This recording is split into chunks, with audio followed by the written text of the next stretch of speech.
ഗോപാലകൃഷ്ണൻ എന്ന ചലച്ചിത്ര സംവിധായകനുമായിട്ടുള്ള ചലച്ചിത്ര കലയെക്കുറിച്ചുള്ള ഒരു സംഭാഷണമായിട്ടാണ് ഉദ്ദേശിച്ചിട്ടുള്ളത്. ഒരുപക്ഷെ മലയാളത്തിലും ഇംഗ്ലീഷിലും ഒട്ടേറെ പഠിക്കപ്പെട്ടിട്ടുള്ള, ധാരാളം എഴുതപ്പെട്ടിട്ടുള്ള ഒരാൾ കൂടിയാണ് അടൂർ ഗോപാലകൃഷ്ണൻ. ഞാൻ തന്നെ അനവധി അഭിമുഖങ്ങൾ നടത്തിയിട്ടുണ്ട്. എനിക്ക് തോന്നുന്നു ധാരാളം അഭിമുഖങ്ങൾ പ്രസിദ്ധീകരിക്കപ്പെട്ടിട്ടുണ്ട്, പുസ്തകമായിട്ടും വന്നിട്ടുണ്ട്. അതുകൊണ്ട് തന്നെ ഈ സംഭാഷണത്തെക്കുറിച്ച് ഉള്ള ഒരു ആശയം എന്ന് പറയുന്നത് കൂടുതലും അടൂർ ഗോപാലകൃഷ്ണൻ എന്ന വ്യക്തിയെക്കുറിച്ചോ അടൂർ ഗോപാലകൃഷ്ണൻ സിനിമയുടെ പ്രമേയങ്ങളെക്കുറിച്ചോ ആഖ്യാനങ്ങളെക്കുറിച്ചോ അല്ല സംസാരിക്കാൻ ഉദ്ദേശിക്കുന്നത്. കൂടുതലും ചലച്ചിത്ര കലയെക്കുറിച്ച് സംസാരിക്കാം. ചലച്ചിത്ര കലയുടെ ലാവണ്യാത്മകമായിട്ടുള്ള സാങ്കേതികമായ വശങ്ങളെക്കുറിച്ച് പൊതുവായി മലയാള സിനിമയെക്കുറിച്ചും കുറച്ച് ചോദ്യങ്ങൾ ചോദിക്കാമെന്നാണ് വിചാരിക്കുന്നത്. ഒരുപക്ഷെ അതായിരിക്കും കേൾക്കുന്നവർക്കും ഒരുപക്ഷെ ചലച്ചിത്ര വിദ്യാർത്ഥികൾക്കും കൂടുതൽ ഫലപ്രദമായിരിക്കുക, ഉപയോഗപ്രദമായിരിക്കുക എന്ന് എനിക്ക് തോന്നുന്നു. ആദ്യം തുടക്കത്തിൽ ഞാൻ ചോദിക്കാൻ ഉദ്ദേശിക്കുന്ന ഒരു ചോദ്യം എന്ന് പറയുന്നത്, അങ്ങ് ഏകദേശം ഒരു 50 വർഷമായി ചലച്ചിത്ര മേഖലയിൽ പ്രവർത്തിക്കുന്നു. ഒരു 60ഓളം വർഷമായിട്ട് യഥാർത്ഥത്തിൽ ചലച്ചിത്ര ഫിലിം സൊസൈറ്റി മൂവ്മെൻറ്റുമായിട്ട് ബന്ധപ്പെട്ട് പ്രവർത്തിക്കുന്നു. ചലച്ചിത്ര പഠനം, ചലച്ചിത്രത്തെക്കുറിച്ച് ധാരാളം ഗ്രന്ഥങ്ങൾ എഴുതിയിട്ടുണ്ട്. ഡോക്യുമെൻ്ററികളും ഫീച്ചർ ഫിലിംസായിട്ട് ധാരാളം ചെയ്തിട്ടുണ്ട്. ലോകം മുഴുവൻ സഞ്ചരിച്ചിട്ടുണ്ട്. ഞാൻ ചോദിക്കുന്നത് വളരെ പ്രാഥമികമായ ചോദ്യം, എവിടെ നിന്നാണ് യഥാർത്ഥത്തിൽ ഒരു ചലച്ചിത്രത്തിൻ്റെ ആശയം ഉദിക്കുന്നത്? എൻ്റെ ഒരു പ്രാഥമികമായ ഒരു പ്രചോദനം എന്താണ്? ഒരുപക്ഷെ കഥയാകാം, വലിയ സംഭവമാകാം, വ്യക്തിയാകാം, എന്തുകൊണ്ടാണ്? എങ്ങനെയാണ് അടൂരിനെ സംബന്ധിച്ചിടത്തോളം എങ്ങനെയാണ് what is a cinematic idea, where does it originate, what are the sources of inspiration? ശരിക്കും പറഞ്ഞാൽ അതിനൊരു കൃത്യമായ ഉത്തരവില്ല. ചിലപ്പോൾ ഒരു സ്വപ്നം കാണുമ്പോഴായിരിക്കും, സ്വപ്നം കണ്ട് ചിലപ്പോൾ അങ്ങ് ഉണരുമ്പോഴായിരിക്കും നല്ല ഒന്നാം തരം രഹസ്യമാണല്ലോ, ഇതിനെപ്പറ്റി എഴുതി കളയാം, ഇതിനെ അടിസ്ഥാനപ്പെടുത്തിയിട്ടൊരു സ്ക്രിപ്റ്റ് എഴുതി കളയാം എന്ന് പറഞ്ഞാണ് ബാക്കി സമയം കിടക്കുന്നത്. പെട്ടെന്ന് ഉണർന്നാൽ മതി, നേരത്തെ ഉടനെ എഴുതാം എന്ന് പറഞ്ഞാൽ കിടക്കും. രാവിലെ ഒന്നുകൂടെ അതിനെപ്പറ്റി ആലോചിക്കുമ്പോൾ അയ്യോ, അത് വളരെ സാധാരണമായ ഒരാശയമാണ്, ഇതിനെപ്പറ്റി സിനിമയാണ് പറ്റത്തില്ല, അങ്ങ് വിടും. എവിടെ നിന്നാണ് ശരിക്കും പറഞ്ഞാൽ ഇത് പല വ്യസനങ്ങളാണ് ശരിക്കും പറഞ്ഞാൽ ആശയമായിട്ട് വരുന്നത്. നമ്മൾ ജീവിക്കുന്ന ജീവിതത്തിൽ ഞാനാണെങ്കിൽ ഇതിനകത്ത് തന്നെ സാമാന്യം ദീർഘമായിട്ട് ജീവിച്ചു കഴിഞ്ഞിരിക്കുന്നു. ഈ കാലം എന്ന് പറയുന്നത് വളരെ പ്രത്യേകതയുള്ള ഒരു കാലഘട്ടത്തിലൂടെയാണ് ഞാൻ ജീവിച്ചത്. ഇന്ത്യ സ്വതന്ത്രയാവുന്നതിന് മുമ്പ് ജനിച്ച് എൻ്റെ കുട്ടിക്കാലം കാര്യങ്ങളൊക്കെ അറിഞ്ഞു വരാൻ തുടങ്ങുന്ന സമയത്താണ് ഗാന്ധിജിയെ വെടിവെച്ച് കൊല്ലുന്നത്. അത് ഒരുപക്ഷെ എൻ്റെ ജീവിതത്തിലെ ആദ്യത്തെ ഏറ്റവും വലിയ ക്ഷതം അതായിരുന്നു. ആ പ്രായത്തിലെ എനിക്കറിയാം നമുക്ക് ഏറ്റവും പ്രിയപ്പെട്ട എന്തോ ഒന്ന് പെട്ടെന്ന് കൊല ചെയ്യപ്പെടുകയാണ്. അതെനിക്ക് ഞാൻ വളർന്നു കഴിഞ്ഞിട്ട് ഇത്രയും പ്രായമായിട്ട് എനിക്കത് സഹിക്കാൻ കഴിയുന്നില്ല. അതുപോലുള്ള ഒരുപാട് അനുഭവങ്ങൾ. പിന്നെ എൻ്റെ ഈ സാമാന്യം എന്താണ് ഫ്യൂഡൽ എന്ന് പറയാവുന്ന ഒരു വ്യവസ്ഥയിൽ നിന്ന് ഇങ്ങോട്ട് മാറ്റം വരുന്ന ഒരു കാലഘട്ടമായിരുന്നു. ആധുനിക കാലഘട്ടത്തിലേക്ക് വരുന്ന ഘട്ടമാണ്. മനുഷ്യരിലെല്ലാം മാറുന്നു, തൊഴിലുകൾ മാറുന്നു, ചുറ്റുമുള്ള സ്ഥിതിഗതികളെല്ലാം ഇങ്ങനെ മാറിക്കൊണ്ടിരിക്കുന്ന ഒരു അവസ്ഥയാണ്. അതിൽ കൂടാണ് വളർന്നത്. ഇതിൻ്റെല്ലാം പാർട്ടായിരുന്നു, കാഴ്ചക്കാരനായിരുന്നു, അനുഭവത്തിനുമായിരുന്നു. ഇതെനിക്ക് ശരിക്കും പറഞ്ഞാൽ പ്രത്യേകിച്ചിട്ട് ഞാൻ വളരെ വലിയ ദുഃഖങ്ങൾ, വലിയ അപമാനങ്ങൾ, ഇതൊക്കെ മനസ്സിൽ പോകത്തില്ല. കുട്ടിക്കാലത്തെ ഒരു വലിയ ദുഃഖം പോലും എനിക്ക് ഇപ്പോഴും ഓർമ്മയുണ്ട്. സന്തോഷങ്ങളൊക്കെ മറന്നിരിക്കുന്നു. ഒരു സന്തോഷവും ഓർമ്മയില്ല, വ്യസനങ്ങൾ വളരെ ഓർമ്മയുണ്ട്. അപ്പോൾ ഈ വ്യസനങ്ങളിൽ നിന്നാണ് ചിലപ്പം ഈ വ്യസനങ്ങൾ നക്കിയാണ് പലപ്പോഴും ഇരിക്കുന്നത്. നമ്മൾ അതിൽ നിന്നായിരിക്കണം പല ആശയങ്ങൾ വരുന്നത്. സ്വയംവരം ചെയ്യുമ്പോൾ ഫിലിം ഇൻസ്റ്റിറ്റ്യൂട്ടിൽ പഠിക്കുമ്പോൾ ഞങ്ങൾക്കൊരു എക്സസൈസ് ഉണ്ടായിരുന്നു. ഞങ്ങളുടെ സ്ക്രീൻ പ്ലേ പഠിപ്പിക്കുന്ന അധ്യാപകന് ഞങ്ങൾക്ക് പല രീതിയിലുള്ള സിറ്റുവേഷൻസ് തരും. സിറ്റുവേഷൻസ് അത് വെച്ചിട്ട് എഴുതാൻ പറയും. മാസത്തിൽ ഒരു സ്ക്രിപ്റ്റെങ്കിലും എഴുതണം. അത് വളരെ ഉദാസീനമായിട്ട് ചെയ്യാവുന്ന പണിയല്ല. അദ്ദേഹം വളരെ സ്ട്രിക്റ്റായിരുന്നു. അത് കൈകൊണ്ട് എഴുതിയ മാനുസ്ക്രിപ്റ്റ് സ്വീകരിക്കില്ല. അത് ടൈപ്പ് ചെയ്യണം. ടൈപ്പ് ചെയ്താൽ പോരാ, അത് റൈറ്റ് ചെയ്യണം, എന്നിട്ട് വേണം സമർപ്പിക്കാനായിട്ട്. അപ്പോൾ ആ സമയത്ത് നിർബന്ധിതനാവുകയാണ് ഒരു ആശയം, ഒരു സിറ്റുവേഷൻ തന്നിട്ട് അതിനെ എഴുതാനായിട്ട്. അങ്ങനെ സിനിമയാണ് ചെയ്തിട്ടുണ്ട്. പിന്നെ അഡാപ്റ്റേഷൻസ്, ടാഗോറിനെ പറ്റി കഥകൾ ഞാൻ അഡാപ്റ്റ് ചെയ്തിട്ടുണ്ട്. എന്നിട്ട് ഇൻസ്റ്റിറ്റ്യൂട്ട് കാലത്തെ ഒരു വലിയ അധ്യാപകൻ എന്ന് പറഞ്ഞ നിലയിൽ വലിയൊരു സ്വാധീനമായിട്ടുള്ള വ്യക്തി ഋത്വിക് ഘട്ടക്കാരൻ. ഋത്വിക് ഘട്ടക്ക് ഞാനവിടെ പഠിക്കുമ്പോൾ 2ാം വർഷമാണ് വരുന്നത്. അദ്ദേഹം അതുവരെ സിനിമയെ പറ്റിയുള്ള നമ്മുടെ ധാരണകളെ മുഴുവൻ കീഴ്മേൽ മറിച്ച ഒരാളാണ്. അദ്ദേഹം ഒരു ഇതാണ് ആൻഫാൻ ടെറിബിൾ എന്നൊക്കെ പറയുന്ന തരത്തിലുള്ള ഒരു ഫിലിം മേക്കറായിരുന്നു. അദ്ദേഹം എഴുതിയ സുവർണരേഖ കുറേ കാലം കഴിഞ്ഞിട്ട് ഞാൻ സ്വയംവരത്തിൻ്റെ സ്ക്രിപ്റ്റ് എഴുതിയപ്പോൾ എപ്പോഴാണ് എനിക്ക് തോന്നിയത് ഇങ്ങനെ ഒരു ആശയമെന്ന് ഞാനിങ്ങനെ നോക്കി അന്വേഷിച്ച് പോയപ്പോൾ ഞാൻ തെറ്റായിട്ടാണ് ധരിച്ചത്. സുവർണരേഖയുടെ ഒരു ഗ്യാപ്പുണ്ട്. അവർ ഒളിച്ചോടി പോയിട്ട് ഈ അദ്ദേഹത്തിൻ്റെ വളർത്തു മകനും അദ്ദേഹത്തിൻ്റെ സഹോദരി രണ്ടുപേരുടെ കല്യാണം തലേന്ന് ഓടിപ്പോവുകയാണ്. ഓടിപ്പോയിട്ട് അവരുടെ ജീവിതം പിന്നെ കുറച്ച് ഭാഗം കാണിക്കുന്നുണ്ട് കണ്ടയിലവൻ്റെ ജീവിതം. ഈ ഭാഗമൊക്കെ ഞാൻ കാലക്രമത്തിൽ ഈ ഭാഗം മുഴുവൻ ഞാൻ മറന്നുപോയിട്ട് അവസാനത്തെ രംഗമൊക്കെ ഞാൻ ഓർത്തു. അദ്ദേഹം ഒരു അസൈനല്ല, വേശ്യാഗ്രഹത്തിലേക്കാണ്. അദ്ദേഹത്തിൻ്റെ ഒരു കൂട്ടുകാരൻ വന്നിട്ട് വല്ലാതെ മദ്യപിച്ചിട്ട് നമുക്ക് രസങ്ങളൊക്കെ ഉണ്ട്, ചുറ്റിക്ക് ഇനി തമാശകളൊക്കെ ഉണ്ടെന്ന് എന്തിനെ കൂടി അബോധാവസ്ഥയിലാണ് പുള്ളി കെട്ടി കൊണ്ടുപോകുന്നത്. അവിടെ വെച്ച് ഇവർ കഴുത്തറുത്ത് മരിക്കുക സഹോദരനെ കാണുമ്പോൾ. ആ സീന് മറക്കത്തില്ല. അതൊരു വളരെ നാടകീയമായിട്ട് ചെയ്തിരിക്കുന്ന ഒരു സീനാണ്. പക്ഷെ അത് മറക്കാൻ പറ്റില്ല. എൻ്റെ ഒരു മനസ്സിൽ ഒരുപാട് കാലങ്ങൾ കഴിഞ്ഞപ്പോൾ കിടന്ന ഒരു സംഗതി, ഡിപ്രഷൻ. ഇവർ ഒളിച്ചോടി പോയതിനു ശേഷമുള്ള കാര്യങ്ങളൊന്നും നമ്മൾ കണ്ടിട്ടില്ല, അറിഞ്ഞില്ല. അതിനെപ്പറ്റിയൊന്നും പറഞ്ഞിട്ടില്ല ഫിലിമിൽ. അവസാനത്തെ രംഗമേ ഉള്ളൂ ആണ് മനസ്സിൽ ഉറച്ചിരിക്കുന്നത്. അപ്പോൾ ഞാൻ വിചാരിച്ചത് ഞാനൊരു കാരണം കണ്ടുപിടിക്കുകയായിരുന്നു. പക്ഷേ ഈ കഥയുടെ ഭാഗമായിട്ടാണോ ഞാൻ ഈ സ്ക്രിപ്റ്റ് എഴുതാൻ തുടങ്ങിയത്? അല്ലാതെ പിന്നീട് ബോധ്യം. കാരണം ഈ അടുത്തകാലത്ത് ഈ സുവർണരേഖയെ പറ്റി എഴുതാൻ വേണ്ടി ഞാൻ വീണ്ടും കണ്ടപ്പോൾ ഞാൻ വിചാരിച്ചു അർത്ഥമായി പോയത്. ഞാൻ എഴുതി വിട്ടിട്ടുണ്ട്. അതിൻ്റെ അവതാരി പുസ്തകത്തിൻ്റെ ഇറക്കിയപ്പോൾ അതിൻ്റെ അവതാരികയിൽ എഴുതിയിട്ടുണ്ട്. ചിലപ്പോൾ ഇതായിരിക്കണം എൻ്റെ പ്രചോദനമായതെന്ന് എഴുതിയിട്ടുണ്ട്. അല്ല, നോക്കുമ്പോൾ അതല്ല. ഒരുപക്ഷെ എനിക്ക് തീരെ ഇഷ്ടപ്പെടാത്ത ഭാഗമായിരിക്കും അത്. അതെനിക്ക് ഓർമ്മിക്കാൻ ഇഷ്ടപ്പെടാത്തതായിരിക്കും. അങ്ങനെ എവിടെ നിന്നും എന്നും ചോദിച്ചു കഴിഞ്ഞാൽ അതിൻ്റെ ഇൻപുട്സ് എവിടെ നിന്നൊക്കെ വന്നതാണ്. പക്ഷെ അത് പിന്നെ ഒരുപാട് രാസമാറ്റങ്ങൾ നടന്നിട്ടാണ് നമ്മൾ എഴുതാനിരിക്കുമ്പോൾ നമ്മുടെ മറ്റനുഭവങ്ങളുണ്ട്, നമ്മുടെ സ്വന്തം അനുഭവങ്ങളുണ്ട്. പിന്നെ ബോംബെ ഒരു സബർബിൽ കൂടെ യാത്ര ചെയ്യുമ്പോൾ വർഷങ്ങൾക്ക് മുമ്പാണ്, സിനിമ എടുത്തു തുടങ്ങുന്നതിന് മുമ്പാണെന്ന് എൻ്റെ ഓർമ്മ, ഒരു സബർബിൽ ഒരു ഇതാണ് ഒരു ചേരി പ്രദേശമാണ്.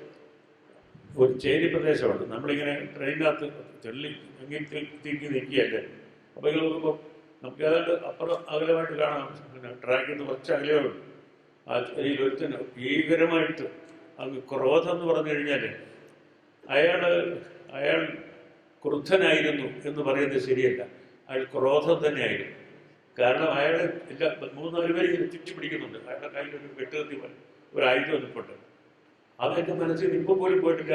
ആ ഒരു വിഷ്വല് മറക്കാൻ പറ്റില്ല. പിന്നെ ആലോചിച്ച് അങ്ങനെ ഒരാൾ എന്തുകൊണ്ട് അയാൾക്ക് ഇത്രയധികം ക്രോധം ഉണ്ടായി, ഇത്രയും സഹിക്കാൻ വയ്യാത്ത അപമാനമോ സഹിക്കാൻ വയ്യാത്ത ഭീകരമായിട്ടുള്ള അനുഭവമൊക്കെ ഉണ്ടായിട്ടുണ്ട്. അതിലൂടെ പ്രതിഷേധിക്കാൻ വേറൊരു വഴിയില്ല. ആരും കൈ പിടിച്ച് മാറ്റാൻ നോക്കിയാലും ഒതുങ്ങുന്നില്ല. എന്തുകൊണ്ട്? അപ്പോൾ അത് പല കാരണങ്ങൾ കൊണ്ടാണ്. ഒന്ന്, അയാളുടെ ആരും അനീതി ചെയ്തു. 2, ഇത്രയും ക്രോധം പ്രകടിപ്പിക്കാൻ കാരണം നമ്മളൊക്കെ ചെയ്യുന്ന അവർക്കൊക്കെ ഉള്ളവരുടെ സോഫിസ്റ്റിക്കേഷൻ ഇല്ല. അയ്യോ വലിയൊരു കണ്ടാത്തിരിയായിരിക്കും, നമ്മളിങ്ങനെ പബ്ലിക്കലി ഇങ്ങനെ പറയാൻ പാടുണ്ടോ കാണിക്കാൻ പാടുണ്ടോ എന്നുള്ള അങ്ങനെയുള്ള ചിന്തകളൊന്നുമില്ല. അതാണ് അയാൾ വരുന്ന ക്ലാസ്സാണ് തീരുമാനിക്കുന്നത്. അവിടെ വളരെ സ്വാഭാവികമായിട്ടാണ് ആ ഒരു പ്രത്യേക പരിസ്ഥിതിയോട് അയാൾ പ്രതികരിക്കുന്നത്. ഇങ്ങനെയുള്ള ചിലതൊന്നും നമ്മുടെ ജീവിതത്തിൽ മറക്കാൻ പറ്റുകയില്ല. അങ്ങനെ എവിടുന്നും വരാം.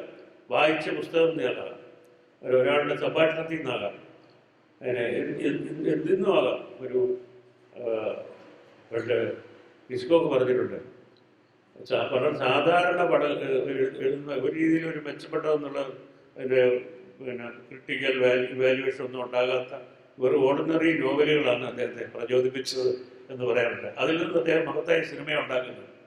അപ്പോൾ നോവൽ തന്നെ ഓർമ്മിക്കപ്പെടുന്നത് അദ്ദേഹം ആദ്യം കണ്ടിഷ്ടപ്പെട്ട നോവൽ എന്നുള്ളതാണ്.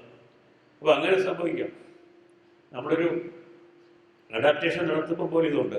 അഡാപ്റ്റേഷൻ നടത്തുമ്പോൾ എനിക്കൊരിക്കലും തോന്നിയിട്ടില്ല പിന്നെ ഈ ഓഥറിനോട് എനിക്കൊരു ആളുകളോട് എഴുത്തുകാരനോട് നീതി പാലിക്കുക എന്ന് പറയും. എനിക്കങ്ങനെ നീതി പാലിക്കണമെന്ന് തോന്നിയിട്ടില്ല. നീതി എന്നോട് തന്നെയാണ് പാലിക്കേണ്ടത്. എനിക്ക് എന്നോട് തന്നെയാണ് നീതി പാലിക്കാനുള്ളത്. കാരണം അദ്ദേഹത്തിനോട് ഞാൻ നീതി പാലിക്കാൻ പോയ ഒരു നാൽക്കാലി പടമായിരിക്കും അതിൽ നിന്ന് കിട്ടുന്നത്. അതൊരു സിനിമ ആവത്തില്ല. അപ്പോൾ അതുകൊണ്ട് അവർ എഴുതാത്തതും എഴുതാൻ വിട്ടുപോയതും ഒരുപക്ഷെ എഴുതേണ്ടതുമായിട്ടുള്ള കാര്യങ്ങളൊക്കെ നമ്മൾ പിന്നെ ആ സിനിമയിൽ കൊണ്ടുവരും, കഥാപാത്രങ്ങൾ ഉൾപ്പെടെ. അങ്ങനെ ഒരു പരിപാടിയാണ്. എനിക്ക് തോന്നുന്നത് നമ്മൾ സ്വാഭാവികമായിട്ടും ഞാൻ ഈ ചോദ്യങ്ങൾ ഒരുക്കിയിട്ടുള്ളത് ഒരു സിനിമ ഉണ്ടാക്കുന്ന ഒരു പ്രക്രിയയുടെ പല ഘട്ടങ്ങളായിട്ട് തന്നെയാണ് ആലോചിക്കുന്നത്. അപ്പോൾ അടുത്ത ചോദ്യം യഥാർത്ഥത്തിൽ ഈ രീതിയിലുള്ള നേരത്തെ സൂചിപ്പിച്ചതുപോലെ വാക്കിൽ നിന്ന് ദൃശ്യത്തിലേക്കുള്ള സഞ്ചാരത്തെക്കുറിച്ചാണ്. നമ്മൾ പല രീതിയിൽ ഇപ്പോൾ താങ്കളുടെ തന്നെ പടങ്ങളിൽ പലതും താങ്കൾ തന്നെ എഴുതിയ സ്ക്രിപ്റ്റുകളാണ്. ചിലത് വളരെ പ്രശസ്തരായ സാഹിത്യകാരന്മാരുടെ കൃതികൾ ആസ്വദിച്ചു. ഇപ്പോൾ ബഷീർ, തകഴി, സക്കറിയ തുടങ്ങിയ ഒട്ടേറെ പേരുടെ പ്രശസ്തമായ കൃതികൾ ആസ്പദമാക്കിയും സിനിമ ചെയ്തിട്ടുണ്ട്. രണ്ട് തരം, ഒന്ന് അഡാപ്റ്റ് ചെയ്യുന്നു, മറ്റേത് നമ്മൾ സ്വന്തമായിട്ട് തന്നെ സിനിമ ആലോചിച്ച് എഴുതുന്നു. ഇത് രണ്ടിൻ്റെയും പ്രക്രിയ വ്യത്യസ്തമാണോ അതോ ഒരേപോലെ തന്നെയാണോ അത് പ്രവർത്തിക്കുന്നത്? മറ്റേത് നിങ്ങളൊരു കഥ എടുക്കുമ്പോൾ അതിൻ്റെ ഒരു ഘടന അല്ലെങ്കിൽ അതിൻ്റെ ഒരു ഏറ്റവും അടിസ്ഥാനപരമായ ചില വസ്തുതകളെങ്കിലും നിലനിർത്തേണ്ടി വരുമല്ലോ. അതൊരു ബാധ്യതയാണോ അതോ അതിൽ നിന്ന് നേരത്തെ സൂചിപ്പിച്ച പോലെ അതിൽ ചേർക്കേണ്ടത് ചേർക്കുകയും മാറ്റേണ്ടത് മാറ്റുകയും ചെയ്യുന്ന ഒരു പ്രക്രിയയായിട്ടാണോ സംഭവിക്കുന്നത്? അതോ ഈ സിനിമയുടെ തിരക്കഥ എന്ന് പറയുന്നത് തന്നെ വെച്ചാൽ പലപ്പോഴും അത് ചോദിക്കാനുള്ളൊരു കാരണം എന്ന് പറയുന്നത് പലപ്പോഴും ആൾക്കാർ തിരക്കഥ വായിക്കുന്നത് പോസ്റ്റ് സ്ക്രിപ്റ്റാണ്. സിനിമ നിർമ്മിച്ചതിന് ശേഷം സിനിമയെക്കുറിച്ച് എഴുതിയിട്ടുള്ള സ്ക്രിപ്റ്റാണ് വായിക്കുന്നത്. പലപ്പോഴും തെറ്റിദ്ധാരണയുള്ളത് എഴുതിയത് അങ്ങനെ തന്നെ സിനിമയാകുന്നു എന്നൊരു തെറ്റിദ്ധാരണയുണ്ട്. അത് പലപ്പോഴും അബദ്ധമാണ്. ചിലത് അങ്ങനെയല്ലല്ലോ സംഭവിക്കുന്നത്. അപ്പോൾ ആ പ്രോസസ്സ് ശരിക്കും ഈ വാക്കിൽ നിന്ന് ദൃശ്യത്തിലേക്ക് ആ പരിണാമ പ്രക്രിയയെക്കുറിച്ചാണ്. അഡാപ്റ്റേഷനെ പറ്റി ഞാൻ ആദ്യം പറയാം. അഡാപ്റ്റ് ചെയ്യുമ്പോൾ പ്രധാനപ്പെട്ട കൃതികളാണ്, വളരെ പ്രധാനപ്പെട്ട ആളുകളുടെ കൃതികളാണ് ചെയ്തിരിക്കുന്നത്. സക്രിയയും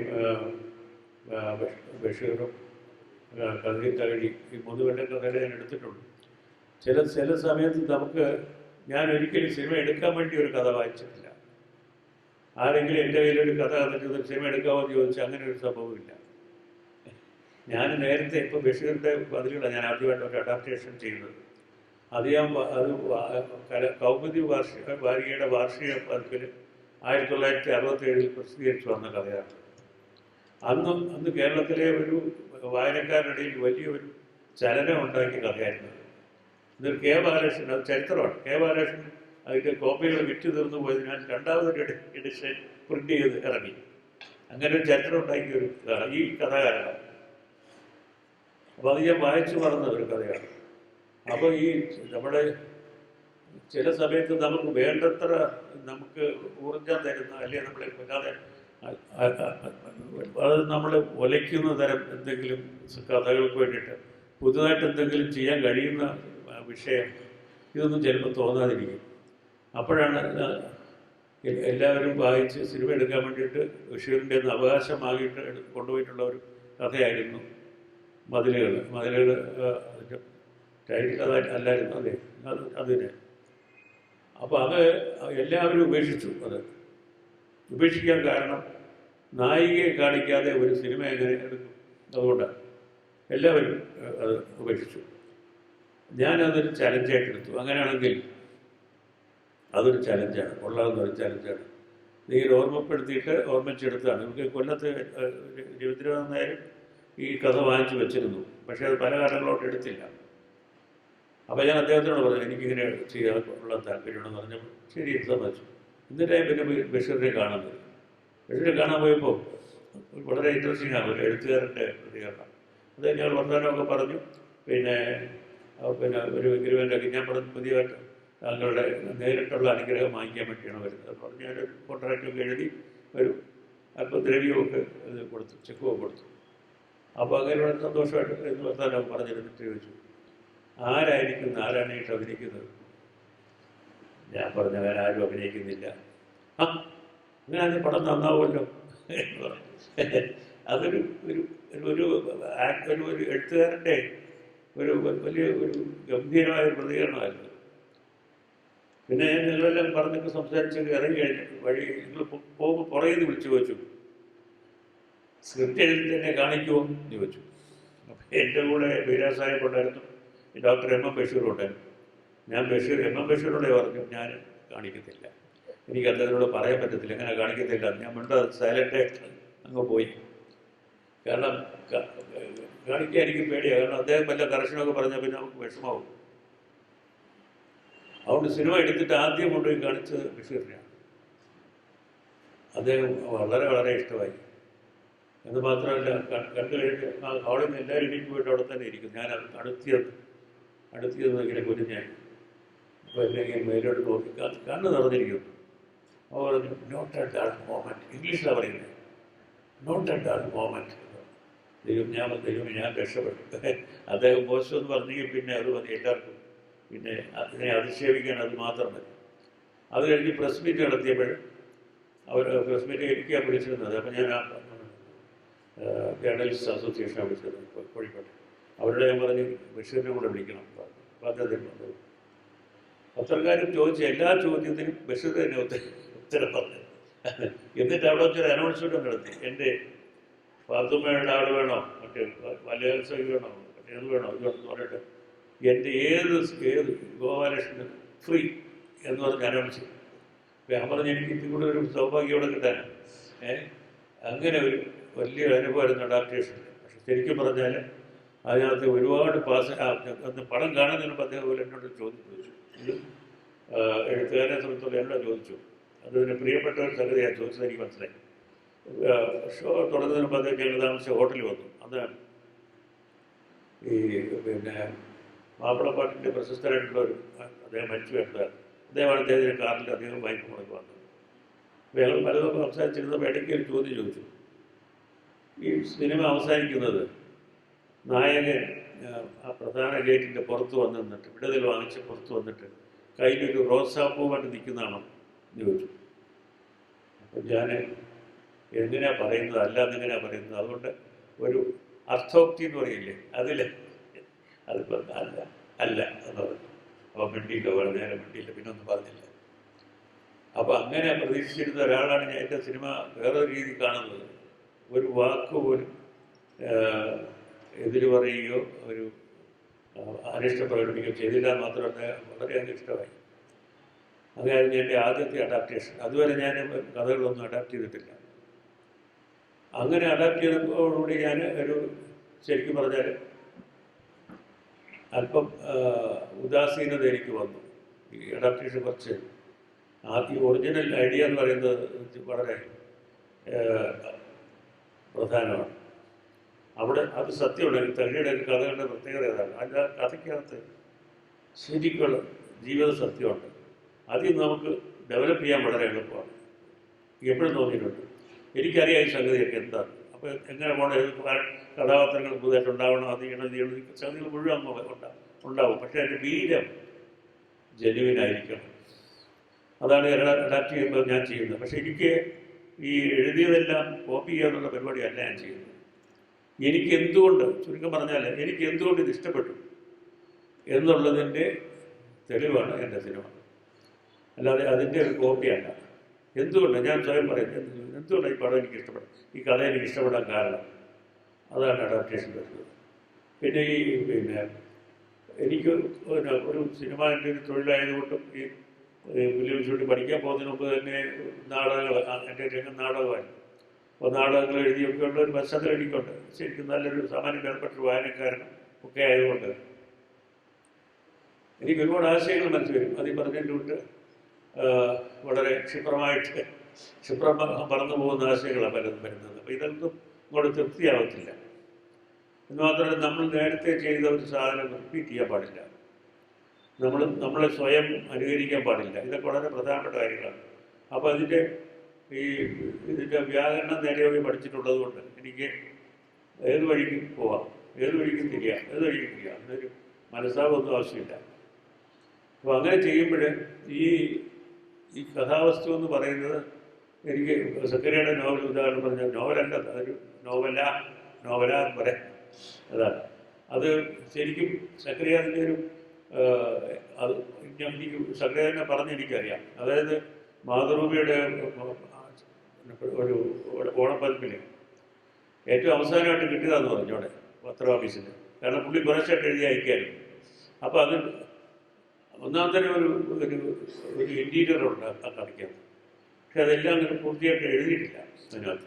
അപ്പം എനിക്ക് അതും സൗകര്യമായി. മുഴുവൻ വിശദീകരിച്ച് എഴുതിയിരുന്നത് ഞാനത് തുടത്തില്ലായിരുന്നു. പക്ഷേ പട്ടേലിനും ഈ ബന്ധങ്ങളും ഒരുപാട് കാര്യങ്ങൾ ന്യൂമാൻസ് നിർവൃത്തിക്കുണ്ട്. അപ്പം സിനിമ കണ്ടിട്ട് ആദ്യം എന്നോട് സക്കറിയ പറഞ്ഞത്, ഞാൻ തൊമ്മി എന്ന് പറഞ്ഞ വെറും ഒരു പേരായിരുന്നു ഞാനിട്ടത്. ഗോപാലകൃഷ്ണൻ അവനെ ക്രിസ്ത്യാനിയാക്കിയത്. ഞാൻ പറഞ്ഞു, അതെ, എൻ്റെ കഥാപാത്രങ്ങളുടെ ഓരോരുത്തരെയും എനിക്ക് വളരെ ആഴത്തിൽ അറിയാം. അതിലൊരിക്കൽ കാണിക്കുന്നതിനെ പോലും അവൻ എന്താണെന്ന് എനിക്കറിയാം. അല്ലെങ്കിൽ അയാൾ വരികയല്ല അവിടെ. അതായത് ജൈവപരമായ ഒരു ബന്ധം പരസ്പരം ഉണ്ടാവും. അങ്ങനെയാണ് ഓരോ കഥയും ചെയ്തിരുന്നത്. അങ്ങനെയാണ്. എൻ്റെ അടുത്ത ചോദ്യവുമായിട്ട് ബന്ധപ്പെട്ടതില്ല. അതിലിപ്പോൾ താങ്കളുടെ സിനിമകളുടെ നടീനടന്മാരെ കുറിച്ചാണ്. കാസ്റ്റിംഗ് എന്ന് പറയുന്ന അടുത്ത ഘട്ടമെങ്കിൽ വളരെ പ്രശസ്തരായ നടന്മാരെ വെച്ചും ചെയ്തിട്ടുണ്ട്. അല്ലാത്ത ആദ്യമായി കരമന ജനാർദ്ദനൻ നായർ, ഗോപി പോലുള്ള വളരെ നവാഗതരായിട്ടുള്ള സിനിമയിൽ നവാഗതരായിട്ടുള്ള ആൾക്കാരെ ഉപയോഗിച്ചിട്ടുണ്ട്. അതുപോലെ തന്നെ നിങ്ങൾ ഒരുപക്ഷെ ഒരു റിപ്പർട്ടർ എന്ന് വിളിക്കാവുന്ന വെമ്പായം, അങ്ങനെ 2-3 വയസ്സായ ആൾക്കാരെ പല സിനിമകളിലും പ്രത്യക്ഷപ്പെട്ടിട്ടുണ്ട്. അപ്പോൾ യഥാർത്ഥത്തിൽ ഈ നടീനടന്മാരെ തിരഞ്ഞെടുപ്പ് എന്ന് പറയുന്നത് ഈ കഥ എഴുതുമ്പോൾ മനസ്സിലുണ്ടോ, അതോ എങ്ങനെയാണ് അതിൻ്റെ ഒരു രീതി? എന്താണ് ഒരു അടൂർ രീതി? എന്താണ് അതിൻ്റെ? ഒരു ആക്ടർക്ക് വേണ്ടി ഒരിക്കലും ഞാൻ കഥ എഴുതിയിട്ടില്ല, സ്ക്രിപ്റ്റ് എഴുതിയിട്ടില്ല. എഴുതുന്ന സമയത്ത് ചിലരുടെ മുഖം നമുക്ക് മനസ്സിൽ വരും. ചിലർക്ക് ശരിക്കും നമുക്ക് പരിചയമുള്ള ആരും തന്നെ ഈ സിനിമയിൽ അഭിനയിക്കുന്നവരോ നാടകത്തിൽ അഭിനയിക്കുന്നവരിലൊന്നും ചിലപ്പോൾ അങ്ങനെ ഉപയോഗിക്കാൻ രീതിയിലുള്ളൊരു ചിലപ്പോൾ ഇല്ലയെന്ന് വരും. അങ്ങനെ ഇപ്പോൾ റാങ്ക് ഔട്ട്സൈഡേഴ്സ് എൻ്റെ പടങ്ങളിൽ അഭിനയിച്ചിട്ടുണ്ട്. പ്രധാന റോളിൽ പോലും അഭിനയിച്ചിട്ടുണ്ട്. ഗോപി അങ്ങനെ ഒരാളായിരുന്നു. ഗോപി ശരിക്കും ചക്രപ്രസാദിൻ്റെ ചില ഏകാഗ്ര നാടകങ്ങളിലൊക്കെ അഭിനയിച്ചിരുന്നതാണ്. പേഴ്സണലായിട്ട് എൻ്റെ തന്നെ ഒരു നാടകത്തിൽ അഭിനയിച്ചിട്ടുണ്ട്. വെയിറ്റിംഗ് ഫോർ ഗോതമ്പിൽ അഭിനയിച്ചു. അപ്പോൾ ഗോപി അങ്ങനെ ആദ്യമായിട്ട് ഞാൻ ശരിക്കും പരീക്ഷിച്ചതാണ് സ്വയംവരത്തിലെ റോള്. അത് കഴിഞ്ഞിട്ട് ഞാൻ സ്ക്രിപ്റ്റ് എഴുതുമ്പോൾ ഗോപി ആണ് എഴുതിയെടുത്തുകൊണ്ടിരുന്നത്. ഞാൻ പറഞ്ഞു കൊടുത്ത് എഴുതുമായിരുന്നു. പല സ്ക്രിപ്റ്റുകളും പല അടുത്ത സ്നേഹിതരാണ് എഴുതിയെടുക്കുന്നത്. അങ്ങനെ ചെയ്യുമ്പോൾ എല്ലാ ഞായറാഴ്ചകളിലും അല്ലെങ്കിൽ അവധി ദിവസങ്ങളിലും ഗോപിക്ക് വരും. സ്കൂളിലായിരുന്നു ജോലി. രാവിലെ വരും, വന്നു കഴിഞ്ഞാൽ രാത്രി വരെ അവിടെ കാണും, വീട്ടിൽ കാണും. ഞങ്ങൾ അവിടെ ഇരുന്ന് എഴുതുക.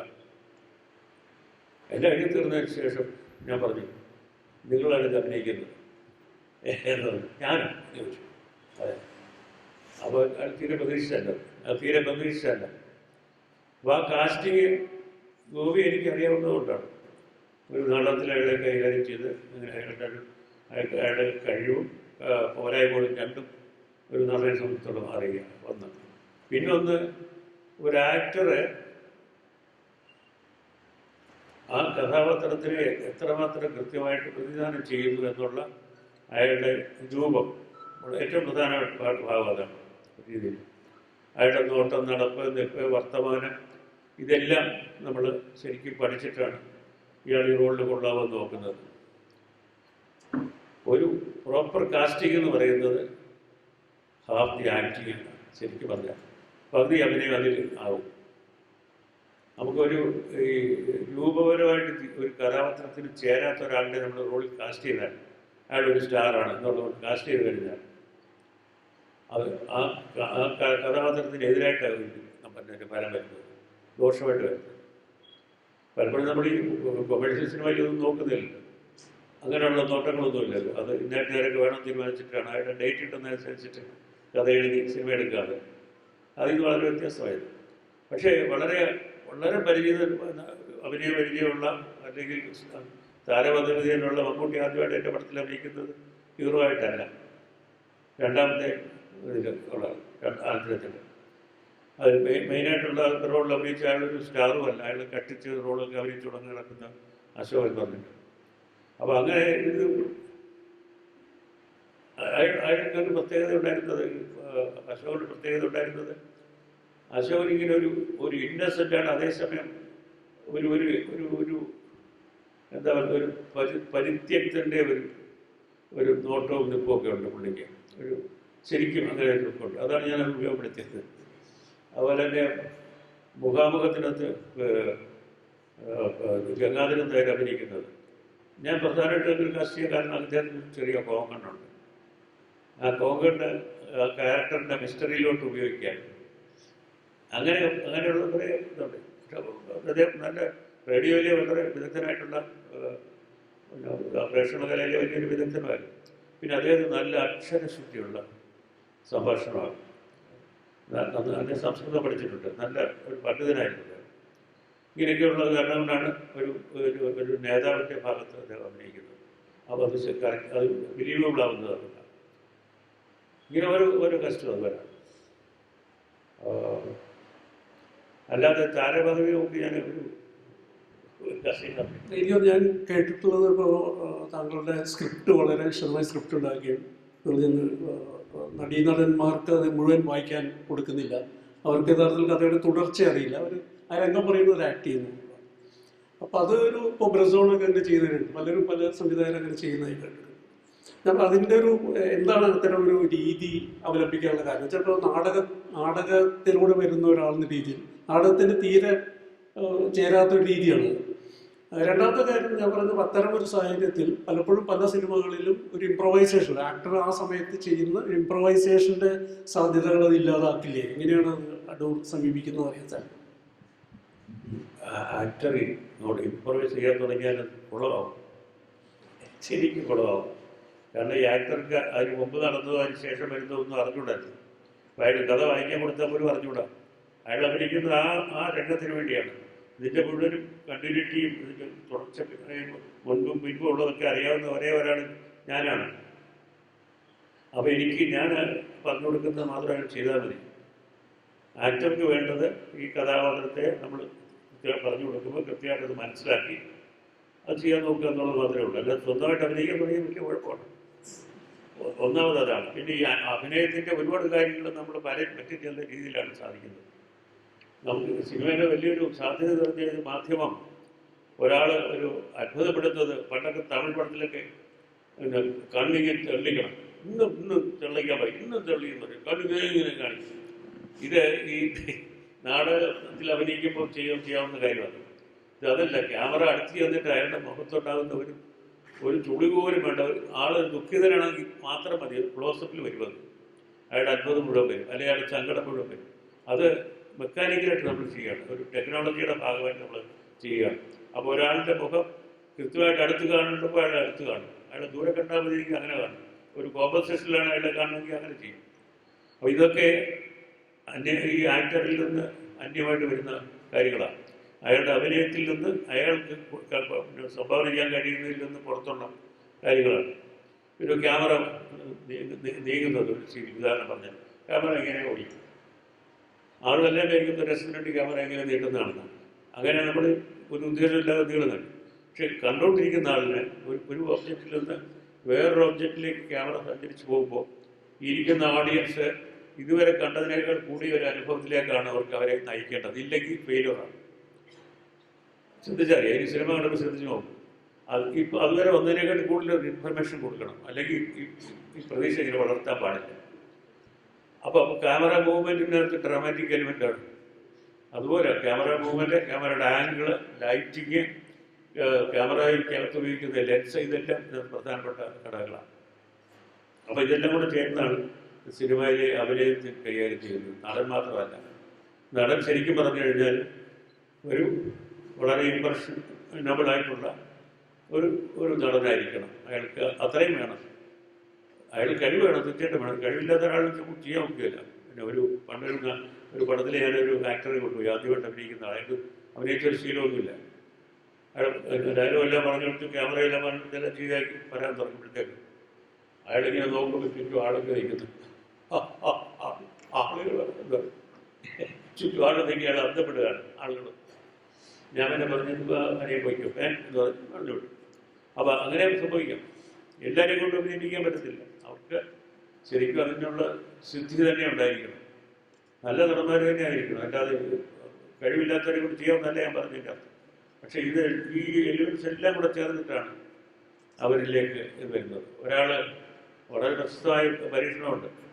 ഈ ബസ്സൂക്കിൻ്റെ എന്ന് പറഞ്ഞ നടൻ്റെ മുഖം കാണിച്ചിട്ട് ഒരു കുഞ്ഞ് മരിച്ചു കിടക്കുന്നത് കാണിക്കുന്നു, ഒരു കുഞ്ഞ് കളിച്ചുകൊണ്ടിരിക്കുന്ന 2 ഷോട്ട്സ്, അതെ, വളരെ പ്രശസ്തമായ പരീക്ഷണമാണ്.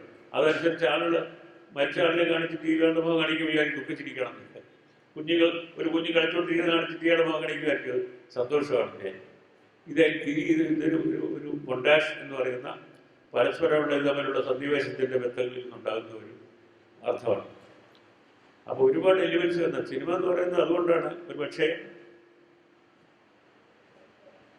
ഒരു ഫിക്ഷന് മാത്രം, അതായത് സാഹിത്യത്തിന് മാത്രം കഴിയുന്ന സാധ്യതകൾ ഉൾക്കൊള്ളുന്ന ഒരേ ഒരു കല എന്ന് പറയുന്നത് സിനിമയാണ്. വേറൊരു മാധ്യമമില്ല. പക്ഷെ പിന്നെ ലിറ്ററേച്ചറിൽ നമുക്ക് പുസ്തകം വായിച്ചുകൊണ്ടിരിക്കുമ്പോൾ ബാക്ക്ഗ്രൗണ്ട് സ്കോർ കൊടുക്കാൻ പറ്റില്ലല്ലോ. നമുക്കിത് ബാക്ക്ഗ്രൗണ്ട് സ്കോർ ഉണ്ട് ഈ അനുഭവത്തിൽ, നമ്മുടെ അനുഭവത്തിന്. അങ്ങനെ ഒരു അഡീഷണലായിട്ട് ഇതുണ്ട്. ഇപ്പോൾ തർക്കോവ്സ്കി വല്ലതും എഴുതിയിട്ടുണ്ട്, all arts aspire to the state of literature എന്ന് പറയുന്നുണ്ടായിരുന്നു. All arts aspire to the state of state of literature എന്ന് പറയുന്നത്. ലിറ്ററേച്ചർ വളരെ പ്രധാനമാണ്. അതാണ് സ്ക്രിപ്റ്റ് എന്ന് പറയുന്നത്. ഞാൻ പലപ്പോഴും ഈ ദിവസങ്ങളിൽ പോലും പലപ്പോഴൊക്കെ ഞാൻ രാത്രി പെട്ടെന്ന് ദുസ്വപ്നം കിട്ടുന്നുണ്ടായിരുന്നു. ദുസ്വപ്നം എന്താണെന്നറിയാമോ? ഞാൻ പ്രോപ്പറായിട്ടുള്ള സ്ക്രിപ്റ്റ് ഒന്നും എഴുതാതെ ഷൂട്ട് ചെയ്യാൻ പോയിരിക്കുകയാണെന്ന്. ആ ആളുകളൊക്കെ കൂടിയിരിക്കുന്നു. എനിക്ക് ഭയങ്കര സങ്കടം. ഞാൻ എന്തിനെതിരെ ഇറങ്ങിപ്പോൾ പുറപ്പെട്ടു, എന്നെ തയ്യാറെടുപ്പൊന്നുമില്ലാതെ പടം എടുക്കാൻ വന്നിരിക്കുന്നു. ഒരു ദുസ്വപ്നം സ്ഥിരമായിട്ട് കാണാറുണ്ട്. കുട്ടികളുടെ പരീക്ഷാ സ്വപ്നം പോലെ. അടുത്ത ചോദ്യം ഇതേ നടീനടന്മാരെ ഉപയോഗിക്കുന്ന പോലെ ഇപ്പോൾ ഉദാഹരണത്തിന് ഇപ്പോൾ സിനിമോട്ടോഗ്രാഫർ. അപ്പോൾ താങ്കൾ മിക്കവാറും സിനിമകൾ ചെയ്ത് മങ്ങളുടെ രവിവർമ്മയാണ്. മങ്ങളുടെ രവിയുമായിട്ടൊരു കെമിസ്ട്രി ഉണ്ട്. അതുപോലെ ഒരു പടം സണ്ണി ചെയ്തിട്ടുണ്ട്, വേറെ തന്നെ MG രാധാകൃഷ്ണൻ ചെയ്തിട്ടുണ്ട്.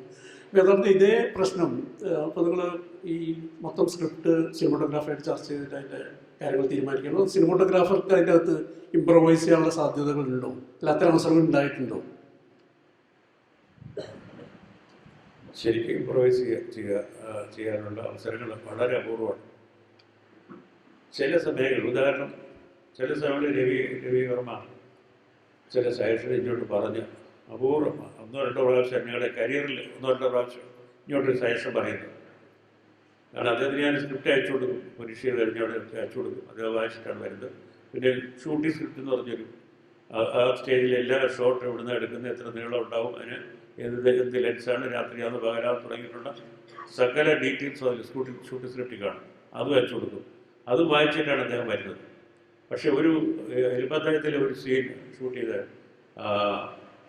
എന്തായാലും കണ്ടിട്ടുള്ളവർ ഓർമ്മ കാര്യം, അതിലെ പിന്നെ ഈ പിന്നെ അദ്ദേഹത്തിൻ്റെ സഹോദരി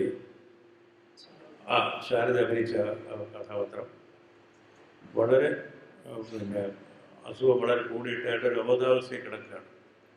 അപ്പോൾ അവരെ നാട്ടുകാർ വന്ന് ഒരു സ്ട്രെച്ചറിലെടുത്തിട്ട് കൊണ്ടുപോകണം. അവരൊറ്റ ഷോട്ടിലെടുത്തിരിക്കുന്നത്. അത് രവിവർമ്മയുടെ സജഷനാണ്. ഞാനത് പല ഷോട്ട്സായിട്ട് പ്ലാൻ ചെയ്തതാണ്. അപ്പോൾ എന്നെ പറഞ്ഞു, നമുക്കൊരു കാര്യം ചെയ്താലും ഇത് ഒറ്റ ഷോട്ട് എടുത്താലും എന്ന് പറഞ്ഞു. അദ്ദേഹത്തിൻ്റെ ഐഡിയ. ഇത് കണ്ടിട്ടുള്ളവർ ഞാൻ പല രാജ്യങ്ങളിൽ വെച്ച് ആളുകൾ ഈ ഷോട്ട് എങ്ങനെ എടുത്തതെന്ന് ചോദിച്ചു. കാരണം ഈ കട്ടിലെ കെട്ടി വെച്ച് ക്യാമറ കട്ടിലെ കെട്ടി വെച്ചിരിക്കുകയാണ്. അതുകൊണ്ടാണ് 4 പേരിങ്ങനെ പൊക്കി പോകുന്നത്. ഒന്നും നമ്മൾ എടുത്ത് കാണിക്കുന്നില്ല വേറെ. അതിങ്ങനെ ജനകീയ കൊണ്ട് ആ സ്ത്രീ ഇങ്ങനെ പോകുന്നത്, ആ വീട് ഇറങ്ങി, അതൊക്കെ നമുക്ക് ആ ലൈറ്റ്സ് കൊണ്ട് അറിയാം. വീട്ടിനകത്തുനിന്ന് ഇറങ്ങി പുറത്തിറങ്ങിയിട്ട് എവിടെയെങ്കിലും കൊണ്ടുപോയി ആ ഷോട്ട് അദ്ദേഹം സജസ്റ്റ് ചെയ്തത്. അങ്ങനെ വളരെ അപൂർവമായിട്ട് ഒരു സജഷന് ഇങ്ങനെ ഇങ്ങോട്ട് പറയാറുണ്ട്. കാരണം നമ്മളതെല്ലാം വർക്ക് ചെയ്തിരിക്കുക, നേരത്തെ തന്നെ ചെയ്ത് വെച്ചിരിക്കുക. സമയത്ത് ഒരു ഇംപ്രവൈസ് ചെയ്യാവുന്ന സംഗതിയല്ല. അതുപോലെ തന്നെ ഇപ്പോൾ എഡിറ്റിംഗ് സ്റ്റേജിൽ അതായത് ഞാനൊരു കഴിഞ്ഞ വർഷം ബലാത്താറായിട്ട് സംസാരിക്കും. ബലാത്താർ പറഞ്ഞൊരു കാര്യം, ബലാത്താറിൻ്റെ എഡിറ്റിംഗ് രീതി എന്ന് പറഞ്ഞാൽ എഡിറ്റിംഗ് ഇല്ല. എന്നുവെച്ചാൽ ഓൾറെഡി ഒരു സിനിമയിൽ 10 ഷോട്ടേ ഉള്ളൂ, പിന്നെ കംപ്ലീറ്റ്ലി ഓർക്കസ്ട്രേറ്റഡും പ്ലാൻഡുമാണ്. അതുകൊണ്ട് എനിക്കൊന്നും ചെയ്യാനില്ല, ഒരു ദിവസം കൊണ്ട് എഡിറ്റിംഗ് ചെയ്യുന്നു. ഇതിൽ എനിക്ക് ഓൾറെഡി ഇത് എങ്ങനെയാണ് ഷോട്ട് വരുന്നത്, ഷൂട്ടിംഗ് സമയത്ത് തന്നെ എഡിറ്റിംഗ് നടന്നുകൊണ്ടിരിക്കുകയാണ്. താങ്കളുടെ കാര്യത്തിൽ അത്തരം എഡിറ്റിംഗ് ടേബിളിൽ വെച്ച് എന്തെങ്കിലും സംഭവിച്ചിട്ടുണ്ട്? അതായത് ഒരു പല സിനിമകളും എഡിറ്റിംഗ് ടേബിളിൽ വെച്ച് സംഭവിക്കുന്ന മാറ്റങ്ങൾ വളരെ റാഡിക്കലായിട്ടുള്ള അതിൻ്റെ ഘടനയോ അതിൻ്റെ ഒരു ക്രമം മാറുന്ന അവസരം ഉണ്ടായിട്ടുണ്ടോ? അത് എഡിറ്റിങ്ങിൻ്റെ ഒരു പ്രക്രിയ എങ്ങനെയാണ് സിനിമയിൽ പ്രവർത്തിക്കുന്നത്? എഡിറ്റിംഗിൽ വരുന്നതാണെന്ന് കൃത്യമായിട്ട് പറയാൻ വയ്യ. കാരണം ഈ പറഞ്ഞ പോലെ ഞാൻ വളരെ വിശദമായിട്ട് ഒരു ഷോട്ട് എത്ര ദൂരം കാണിക്കണം, അത് കഴിഞ്ഞപ്പോൾ അത് മാറണം, എങ്ങോട്ട് മാറണം, ഇതൊക്കെ എഴുതി വെച്ചിരിക്കുകയാണ്. അതിന് കൃത്യമായിട്ട് അനുസരിച്ചാണ് ഷൂട്ട് ചെയ്യുന്നത്. പക്ഷേ എനിക്ക് ഒരിക്കൽ അനന്തരത്തിൻ്റെ ഒരു സീക്വൻസ് ഒരു ലോങ് സീക്വൻസ് ഞാൻ ഷൂട്ട് ചെയ്തായിരുന്നു. എഡിറ്റ് ചെയ്തപ്പോൾ ഞാൻ എടുത്ത് കളയാൻ കാരണം അതിൻ്റെ താളം ശരിയല്ല. മറ്റേ മൊത്തത്തിൽ അതിൻ്റെ ഒരു ഹോൾ സ്ട്രക്ചറിനകത്ത് അത് മുഴച്ചു നിൽക്കുന്ന പോലെ തോന്നി. അവിടെ എടുത്ത് കളഞ്ഞു. അങ്ങനെ ഒരു വീട്ടുവിചാരം വരാം, അല്ലാതെ എഡിറ്റർക്കൊന്നും ചെയ്യാനില്ല. ഞാൻ എൻ്റെ എഡിറ്ററിൻ്റെ കൂടെ ഇരുന്നാണ് കട്ട് ചെയ്തത്. എഡിറ്റർക്ക് സ്വന്തമായിട്ട് ഒരു ഫ്രെയിം വർക്ക് കട്ട് ചെയ്യാൻ ഉള്ള സ്വാതന്ത്ര്യമില്ല.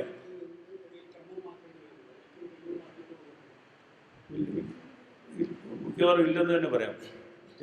ചിലപ്പോൾ അതുപോലെ ഓരോ ഷോട്ട് അങ്ങോട്ടും ഇങ്ങോട്ടും മാറ്റിയിട്ടോ ക്വൈറ്റ് പോസിബിളാണ്. എന്താണെന്ന് വെച്ച് കഴിഞ്ഞാൽ ഏത് ആംഗിളിൽ നിന്ന് കട്ട് ചെയ്താലാണ് അടുത്ത ഷോട്ടിന് അതിലേക്ക് ട്രാൻസിഷൻ വരുമ്പോൾ സ്മൂത്ത് ആയിരിക്കും എന്നുള്ളത് നമ്മൾ കൃത്യമായിട്ട് നേരത്തെ വർക്ക് ചെയ്തിരിക്കുക. അതിനകത്ത് വേറെ അല്ലാത്ത രീതിയിൽ കട്ട് ചെയ്താൽ അത് ചെറുക്കാവും. അതുകൊണ്ടാണ് അത് നേരത്തെ തന്നെ കൃത്യമായിട്ട് ഷോട്ട് എടുക്കുമ്പോൾ തന്നെ തീരുമാനിച്ച് ചെയ്യുക. അതാണ് ഞാൻ സ്ക്രിപ്റ്റില്ലാതെ വിഷമിച്ചത്. അടുത്ത ചോദ്യം പറഞ്ഞാൽ ശബ്ദം, സംഗീതം തുടങ്ങിയ കാര്യങ്ങളെ കുറിച്ചാണ്. അപ്പോൾ തന്നെ ധാരാളം സിനിമകൾ, ഇപ്പോൾ കൊടിയേറ്റം ഉള്ള സിനിമകളിൽ മറ്റ് ശബ്ദങ്ങൾ ഉപയോഗിച്ചില്ല, ആംബിയൻസ് ശബ്ദങ്ങൾ, സംഭാഷണം മാത്രമേ ഉള്ളൂ. ചില അപൂർവം ഒരു പൊതുവേ ഈ ബാക്ക്ഗ്രൗണ്ട് സ്കോർ ഉപയോഗിക്കുന്ന കാര്യത്തിൽ മിനിമലിസ്റ്റാണ് കണ്ടുവന്നിരിക്കുന്നത്. വളരെ മിനിമം ആയിട്ടുള്ളൊരു BGM ബാക്ക്ഗ്രൗണ്ട് മ്യൂസിക് മാത്രമേ ഉപയോഗിക്കാറുള്ളൂ. പൊതുവെ എന്താ പറയുക, ആംബിയൻസ് ശബ്ദത്തിൽ ആശ്രയിക്കുന്ന രീതിയിൽ ചില അപൂർവമായിട്ട് പാട്ടുകളില്ല. അപൂർവമായിട്ട് അനന്തരത്തിലൊരു പാട്ടൊക്കെ ഉണ്ടായിരിക്കുന്നു. പക്ഷേ അപ്പോൾ അതിന് ആ ശബ്ദത്തിൻ്റെ ഈ സങ്കല്പം, ഈ രീതിയിലുള്ളൊരു വളരെ മിനിമലിസ്റ്റ് ആയിട്ടുള്ള സംഗീതത്തിൻ്റെ അതിപ്രസരമില്ലാത്ത രീതിയിൽ അല്ലെങ്കിൽ വളരെ അത്യാവശ്യം മാത്രം ഉപയോഗിക്കുന്ന രീതി ഒരു അവലംബിക്കാനുള്ള കാരണം എന്താണ് എൻ്റെ ഒരു ശബ്ദത്തിൻ്റെ കാര്യത്തിൽ ഇങ്ങനെ തീരുമാനിക്കപ്പെടുന്നത്? ഏത് രീതിയിൽ, എവിടെയാണ് ഒരു ബാക്ക്ഗ്രൗണ്ട് സ്കോർ വരേണ്ടത് അല്ലെങ്കിൽ ആവശ്യമുണ്ടോ എന്നുള്ള തീരുമാനങ്ങൾ എങ്ങനെയാണ് എടുക്കുന്നത്? ഇല്ല, മ്യൂസിക്കിനെ പറ്റി സ്ക്രിപ്റ്റ് ചെയ്യുമ്പോൾ ആലോചിക്കാറില്ല. ആക്ച്വലി സ്ക്രിപ്റ്റ് ഞാൻ സാധാരണ പടം ഷൂട്ട് ചെയ്തതിന് വേണ്ടി സ്ക്രിപ്റ്റ് എല്ലാം തയ്യാറാക്കുന്ന പോലെ തന്നെ ഷൂട്ടിങ് കഴിഞ്ഞതിന് ശേഷം, അതായത് ഒരു റഫ് കട്ടെന്ന് പറയും, ഒരു റഫായിട്ട് കട്ട് ചെയ്ത് കളയല്ല ഇത് കഴിഞ്ഞ് ഞാൻ ശബ്ദത്തിന് വേണ്ടി ഒരു സ്ക്രിപ്റ്റ് എഴുതാറ്. പ്രത്യേകം ശബ്ദത്തിന് വേണ്ടി മാത്രം സ്കോർ ചെയ്യേണ്ട ശബ്ദങ്ങൾ, റെക്കോർഡ് ചെയ്യേണ്ട ശബ്ദങ്ങൾ, ആവശ്യമുള്ള ശബ്ദങ്ങൾ എനിക്കെല്ലാം പറഞ്ഞ എവിടെയൊക്കെയാണെന്നുള്ളതിനെ പറ്റി. ശബ്ദം പല കാരണങ്ങൾക്ക് ആവശ്യമായിട്ട് നമ്മൾ ഉപയോഗിക്കുന്നത്. ശബ്ദം ഒന്ന് അതിൻ്റെ ആ സ്ഥലത്ത് നമ്മൾ കാണിക്കുന്ന ആ സ്ഥലത്തിൻ്റെ സ്വഭാവം കാണിക്കാൻ. മറ്റൊന്ന് അതേ സമയത്ത് എന്തെങ്കിലും ഇതിൻ്റെ ഒരു പാരലായിട്ടുള്ള എന്തെങ്കിലും സംഭവം നേരിട്ട് കാണിക്കാതെ ഈ ശബ്ദത്തിലൂടെ ധ്വനിപ്പിക്കാനായിട്ട്. ഇങ്ങനെ പല രീതിയിലാണ് ശബ്ദങ്ങൾ ഉപയോഗിക്കുന്നത്. ഉദാഹരണം പറഞ്ഞാൽ സ്വയംവരം ഡയറക്റ്റ് സൗണ്ട് ഷൂട്ട് ചെയ്ത പടമാണ്. അത് ഈ ഫിലിമിലൊന്നും അങ്ങനെ ആരും ഡയറക്റ്റ് സൗണ്ട് എടുക്കാൻ ശ്രമിക്കാറില്ല. കാരണം ക്യാമറ വലിയ ശബ്ദം ഉണ്ടാക്കും. അപ്പോൾ അതിനുവേണ്ടി വലിയ ബ്ലിമ്പൊക്കെ ഇട്ട് ഞങ്ങൾ വലിയൊരു പരീക്ഷണം തന്നെയാണ്. ഔട്ട്ഡോർ ഷൂട്ട് ചെയ്ത ഒരു പടം സിങ്കിൽ മുഴുവനും ഔട്ട്ഡോർ ഷൂട്ട് ചെയ്തതാണ്. അങ്ങനെ പടം ശ്രമിച്ചിട്ടില്ലായിരുന്നു. പക്ഷേ ആ ദേവദാസ് നല്ലൊരു റെക്കോർഡിസ്റ്റ് ആയതുകൊണ്ട് ഞങ്ങൾക്ക് എക്യുപ്മെൻ്റൊക്കെ ആ സമയം വാങ്ങിക്കാൻ പറ്റിയത് കൊണ്ടൊക്കെ മുഴുവനും ഡയറക്റ്റ് സൗണ്ട് എടുക്കാൻ പറ്റും. പക്ഷേ അതോടുകൂടി ഞാൻ ഒരു പടത്തോടുകൂടി ഞാൻ ഡയറക്റ്റ് സൗണ്ട് മതിയാക്കി. കാരണം ചിലപ്പോൾ എനിക്ക് ആവശ്യമില്ലാത്ത ശബ്ദം അതിനകത്ത് വരും. കാരണം നമ്മുടെ നാട്ടിലെ എപ്പോഴും എന്തെങ്കിലും ശബ്ദം കേട്ടുകൊണ്ടിരിക്കുകയാണ്. എന്തെങ്കിലും ശബ്ദം, വേണ്ടാത്ത ശബ്ദങ്ങളാണ് അധികവും. ഒരു അപ്പുറത്തൊരു കോളാമ്പ് വെച്ചങ്ങോട്ട് പാട്ട് പാടി. ശബ്ദ മലിനീകരണം എന്ന് പറയുന്നത് പ്രത്യേകിച്ച് കേരളത്തിലെ ഒരു വലിയ പ്രത്യേകതയാണ്. അപ്പോൾ എവിടെയെങ്കിലും കൊണ്ടുവച്ചിട്ട് ഡയറക്റ്റ് സൗണ്ട് എടുത്താൽ ഇതെല്ലാം അതിനകത്ത് വരും. അതുകൊണ്ട് ഞാൻ ആ പരിപാടി അങ്ങ് മതിയാക്കി. ഒന്ന്. രണ്ടാമത്തെ കാരണം, എനിക്ക് പലപ്പോഴും ഈ ഷോട്ട് നടന്നുകൊണ്ടിരിക്കുമ്പോൾ തന്നെ ഞാൻ ആക്ടർക്ക് ഇൻസ്ട്രക്ഷൻസ് കൊടുക്കും. അങ്ങനെ ചെയ്യും, ഇങ്ങനെ ചെയ്യും എന്നൊക്കെ പറഞ്ഞുകൊടുക്കും. അത് ഡയറക്റ്റ് സൗണ്ടാന്ന് എനിക്ക് മിണ്ടാവുകയല്ല, ഒതുങ്ങി നിന്നേ വെക്കുള്ളൂ. അത് കഴിഞ്ഞല്ലേ പറയാൻ വെക്കുള്ളൂ. അപ്പോൾ അങ്ങനെ ഒരു സൗകര്യം ഞാൻ കൊടിയേറ്റം മുതൽ ഉപയോഗിച്ചിട്ടുണ്ട്. അതിനകത്ത് ശബ്ദങ്ങൾ മുഴുവൻ ഞാൻ തന്നെ നേരിട്ട് റെക്കോർഡ് ചെയ്തതാണ്. നമ്മുടെ എക്യുപ്മെൻ്റ് ഉള്ളതുകൊണ്ട് ഞാൻ വേറെ റെക്കോർഡിസ്റ്റിനെ വെച്ചിട്ടല്ല, ഞാൻ തന്നെ ചെയ്തതാണ് ശബ്ദങ്ങൾ മുഴുവൻ. ചിത്രാഞ്ജലി സ്റ്റുഡിയോയിൽ എൻ്റെ മിക്സിങ്ങോ റെക്കോർഡിങ്ങോ എല്ലാം പോയി ചെയ്തിട്ടുള്ള പടങ്ങളുടെ എല്ലാം കേൾക്കുന്ന ശബ്ദങ്ങളെല്ലാം അധികവും ഞാൻ റെക്കോർഡ് ചെയ്തിട്ടുള്ളതാണ്. അങ്ങനെ എല്ലാ തരം നമുക്ക് ഇമാജിനബിളായിട്ടുള്ള എല്ലാ വിഷയങ്ങളെ പറ്റിയുള്ള ശബ്ദങ്ങളെല്ലാം അതിനകത്തുണ്ട്. അങ്ങനെ സ്വയംവരം കൊടിയേറ്റം എന്നൊക്കെയുള്ള പടങ്ങൾ കഴിഞ്ഞതിന് ശേഷമാണ് നമ്മുടെ പടങ്ങളിൽ ഈ വേറെ ശബ്ദങ്ങളൊക്കെ കേട്ടു തുടങ്ങിയത്. ഡയലോഗും മ്യൂസിക്കും അല്ലാതെ ശബ്ദങ്ങളുണ്ടെന്ന് ആഡിയൻസ് അറിയുന്നപ്പോഴാണ്. സത്യമാണ്. അത് ചിത്രാഞ്ജലി സ്റ്റുഡിയോയിൽ വർക്ക് ചെയ്തുകൊണ്ടാണ് കിട്ടിപ്പോയത്. മ്യൂസിക്കൽ സ്കോർ ഇതുപോലെ തന്നെ പടത്തിന് ഇതുപോലെ റെക്കോർഡ് ചെയ്തതിന് ശേഷമാണ് മ്യൂസിക് ഉപയോഗിക്കുന്നത്. മ്യൂസിക് വളരെ ഒരു മ്യൂസിക് ലേറ്റ് മോട്ടീവ് എന്ന് പറഞ്ഞാൽ ലേറ്റ് മോട്ടീവ് എന്ന് പറയും മ്യൂസിക്കിൽ. അതുപോലെയാണ് ഞാൻ മ്യൂസിക്കിനെ ഉപയോഗിക്കുന്നത്. കാരണം അതിനെ ഒരു നമ്മൾ കണ്ടുകൊണ്ടിരിക്കുന്ന ഒരു സീനിൻ്റെ അതിൻ്റെ ഒരു വിശദീകരണമല്ല, അതിൻ്റെ ഒരു കൗണ്ടർ പോയിൻ്റാണ് ശരിക്കും പറഞ്ഞാൽ നമ്മൾ ഈ മ്യൂസിക് കൂടെ ചെയ്യുന്നത്. കാരണം അനുകരണമായിട്ടാണ് ഇതിനെ കൃത്യമായിട്ട് സിനിമാക്കാർ ഉപയോഗിക്കുന്നത്. സങ്കടം വന്ന ഉടനെ വയലിൻ ഇങ്ങനെ വായിക്കും, പിന്നെ ഒരു ഹാപ്പിനെസ് ആണെങ്കിൽ മൃദംഗം വായിക്കും, പ്രൗഢം വായിക്കും, അത് ചിലപ്പം പിന്നെ ഫ്ലൂട്ട് വായിക്കും. ഇതെല്ലാം പണ്ടൊരു ഷോട്ട് ഉണ്ടായിരുന്നു, ഈ സൂര്യോദയത്തിൻ്റെ ഒരു ഷോട്ട് ഉണ്ടായിരുന്നു. കറക്റ്റ് ആ സൂര്യോദയത്തിൻ്റെ ഷോട്ട് കാണിക്കുമ്പോൾ ഭൂപാള രാഗവും വരും. അങ്ങനെ ഒരു കണ്ടീഷൻ ഉണ്ടായിരുന്നു നമ്മളെല്ലാം. പ്രഭാതം ഭൂപാള രാഗം, സൂര്യൻ ഡ്യൂപ്പ് തളർന്ന ഷോട്ട്സാണ്, കളറൊക്കെ അങ്ങ് പോയി. അങ്ങനെ നമ്മൾ അങ്ങ് ടൈപ്പ് ചെയ്തിട്ടുണ്ട് ഓരോ സിറ്റുവേഷനും. ഓരോ ദുഃഖം വന്നാൽ ഉടനെ ദുഃഖത്തിൻ്റെ പാട്ട്, സന്തോഷം വന്നാൽ സന്തോഷത്തിൻ്റെ പാട്ട്, പിന്നെ പ്രണയം വന്നാൽ ഏറ്റവും കടുപ്പം അവർ ഓടാൻ തുടങ്ങും, നാട് മുഴുവൻ ഓടാൻ തുടങ്ങും. അപ്പോൾ സാധാരണ ഇങ്ങനെ പിള്ളേർ ഓടാൻ തുടങ്ങി കഴിഞ്ഞാൽ അച്ഛനും അമ്മയും അന്വേഷിക്കും, ശരിക്കും സൈക്യാട്രിസ്റ്റിനെ വല്ലവരെയും കൺസൾട്ട് ചെയ്യേണ്ട കേസാണ്.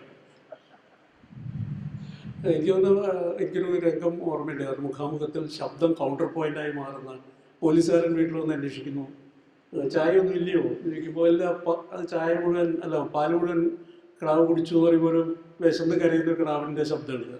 വളരെ രസകരമായ രീതിയിൽ ശബ്ദത്തെ ഒരു കൗണ്ടർ പോയിന്റായിട്ട് ഉപയോഗിക്കുന്ന ഒരു സന്ദർഭം കൂടിയാണ്. ഒരു കാര്യം കൂടി എനിക്ക് ചോദിക്കാനുള്ളത്, യഥാർത്ഥത്തിൽ ഇപ്പോൾ ഈ പലപ്പോഴും തങ്ങളുടെ സിനിമകളെ കുറിച്ച് സംസാരിക്കുമ്പോൾ ഈ കഥാചിത്രങ്ങളെക്കുറിച്ച് സംസാരിക്കുന്നു, കഥാചിത്രങ്ങളെക്കുറിച്ചാണ് എപ്പോഴും സംസാരിക്കുന്നത്. പക്ഷേ എനിക്ക് വലിയൊരു ബോഡി ഓഫ് വർക്ക് ഡോക്യുമെൻ്ററീസാണ് എനിക്ക് തോന്നിയിട്ടുള്ളത്. ഇതിൽ രണ്ടും, ഒന്ന് കമ്മീഷൻ്റെ FD ഫിലിം ഇൻസ്റ്റിറ്റ്യൂഷന് വേണ്ടി ചെയ്തിട്ടുള്ള ധാരാളം ഡോക്യുമെൻ്ററികൾ, വളരെ രസകരമായിട്ടുള്ള ഒരുപാട് ഡോക്യുമെൻ്ററി. ഇപ്പോൾ STD വരുന്നതിനെ കുറിച്ച്, ഫാമിലി പ്ലാനിങ്ങിനെ കുറിച്ച്, ഇടുക്കിയെക്കുറിച്ചുള്ള വലിയ ദീർഘമായ ഡോക്യുമെൻ്ററി, അത്തരം ധാരാളം ഡോക്യുമെൻ്ററി. രണ്ടാമത്തെ ഒരു ധാരാളം ഡോക്യുമെൻ്ററികൾ കേരളത്തിലെ ക്ലാസിക്കൽ ആർട്ട് ഫോംസിനെ കുറിച്ചുള്ള, ഇപ്പോൾ ഗുരു ചെങ്ങന്നൂരിനെ കുറിച്ച്, അല്ലെങ്കിൽ രാമകുട്ടി നായർ, ഗോപിയാശാൻ, മോഹിനിയാട്ടത്തെക്കുറിച്ചുള്ള, യക്ഷഗാനം, കൃഷ്ണനാട്ടം, ഇങ്ങനെ ധാരാളം ക്ലാസിക്കൽ ആർട്സിനെ കുറിച്ചുള്ള ഡോക്യുമെൻ്ററികളുണ്ട്. മറ്റ് കമ്മീഷൻ ചെയ്യപ്പെട്ട ഫിലിം ഇൻസ്റ്റിറ്റ്യൂഷന് വേണ്ടിയിട്ടുള്ള ഡോക്യുമെൻ്ററികളുണ്ട്. അപ്പോൾ ഈ നേരത്തെ ഇപ്പോൾ ഫിക്ഷൻ ഫിലിമിൻ്റെ കാര്യത്തിൽ എന്ന പോലെ തന്നെയാണോ അതിൻ്റെ പ്രിപ്പറേഷൻ, അതിൻ്റെ റിസർച്ച് പ്രിപ്പറേഷൻ, സ്ക്രിപ്റ്റിംഗ് മുതലായത്? പക്ഷേ പലപ്പോഴും ഡോക്യുമെൻ്ററിയെ കുറിച്ച് പറയാറ് ഡോക്യുമെൻ്ററി സംഭവിക്കുന്നതാണ്. നമ്മൾ സ്ക്രിപ്റ്റായിട്ട് പോയാലും എന്തുകൊണ്ടും സംഭവിക്കാം നമ്മൾ ഷൂട്ട് ചെയ്യുന്ന സന്ദർഭത്തിൽ. അപ്പം അത്തരം ഒരു ഡോക്യുമെൻ്ററിയെ സമീപിക്കുന്ന രീതി എന്താണ്? മറ്റേ ഫിക്ഷൻ തികച്ചും വ്യത്യസ്തമായ രീതിയിലാണോ, അതോ നമുക്ക് വളരെ റിസർച്ച്ഡായിട്ട് നമുക്ക് താല്പര്യമുള്ള കാര്യം ഉപ്പുകാരൻ ഇപ്പോൾ കലാമണ്ഡലം ഗോപിയാശാനെ കുറിച്ച് സിനിമ ചെയ്യുമ്പോൾ അപ്പോൾ അതൊരു അയാളുടെ ആക്ടർ നമ്മളെങ്ങനെ സമീപിക്കുന്നു എന്നുള്ളതാണ്. കഥകളി കണ്ട പരിചയമുണ്ടാവും. സിനിമയിലേക്ക് അത് പകർത്തുമ്പോൾ നമ്മൾ സിനിമയുടെ ഒരു ഡ്യൂറേഷൻ്റെ അകത്തേക്ക് ഇത്ര വലിയൊരു കലാരൂപത്തെ ഒതുക്കേണ്ട ഒരു കൂടിയാട്ടത്തെക്കുറിച്ച് ഡോക്യുമെൻ്ററി ചെയ്തിട്ടുണ്ട്. ഈ സമീപനങ്ങളെക്കുറിച്ച് എങ്ങനെ ഡോക്യുമെൻ്ററി എടുക്കുക എന്ന് പറയുന്നതിൻ്റെ ഒരു ഒരു ഒരു എങ്ങനെയാണ് അതിനെ സമീപിക്കുന്നത്, എന്താണ് കഥാചിത്രങ്ങൾ തികച്ചും വ്യത്യസ്തമാണോ അത് പ്രക്രിയയെക്കുറിച്ച്? ശരിക്കും ഡോക്യുമെൻ്ററിയാണ് എൻ്റെ ഈ ഫിലിം ഇൻസ്റ്റിറ്റ്യൂട്ടിൽ പഠിച്ചിറങ്ങിയതിന് ശേഷം ഒരു ഫിലിം മേക്കർ എന്നുള്ളതിൽ എന്നെ സിനിമയെ സംബന്ധിച്ച് എല്ലാ പണിയും ചെയ്യാനായിട്ടും എനിക്ക് ട്രെയിനിങ് തന്ന ഇടം ഡോക്യുമെൻ്ററീസാണ്. കാരണം സിനിമ എല്ലാം പഠിച്ചിട്ടുണ്ട്, അതേ സംഗതിയൊക്കെ അറിയാം. പക്ഷേ ക്യാമറ സ്വയം പിന്നെ ഹാൻഡിൽ ചെയ്യാനായിട്ട്, അല്ലെങ്കിൽ എഡിറ്റിങ് സ്വയം ചെയ്യാനായിട്ട്, അല്ലെങ്കിൽ പിന്നെ സൗണ്ട് റെക്കോർഡ് ചെയ്യാനായിട്ട് തുടങ്ങി ഫിലിം മേക്കിങ്ങിനെ സംബന്ധിച്ച് എല്ലാം സ്വയം ചെയ്യാനും അതിനെപ്പറ്റി ചെയ്യാനുള്ളൊരു ശരിക്കുള്ള ട്രെയിനിങ് എനിക്ക് കിട്ടിയത് സ്വയം ചെയ്യുന്നതിന് മുമ്പ് തന്നെ ആ രീതിയിൽ ഞാൻ സ്വയം തയ്യാറായത് അങ്ങനെയാണ് ഡോക്യുമെൻ്ററി തരത്തിലാണ്. ഒന്നത്. രണ്ട്, അതൊരു ഉപജീവന മാർഗം കൂടെ ആയിരുന്നു. കാരണം ഇൻസ്റ്റിറ്റ്യൂട്ടിൽ നിന്ന് പഠിച്ച് പാസ്സായി 65 പാസ്സായിട്ട് കൃത്യം 7 വർഷത്തെ ഗ്യാപ്പുണ്ട് പടം എടുത്തതുമായിട്ട്. നമുക്ക് കിട്ടിയിട്ടുള്ള സമയം തീരാറായോ? അപ്പോൾ 10 മിനിറ്റ്. അപ്പോൾ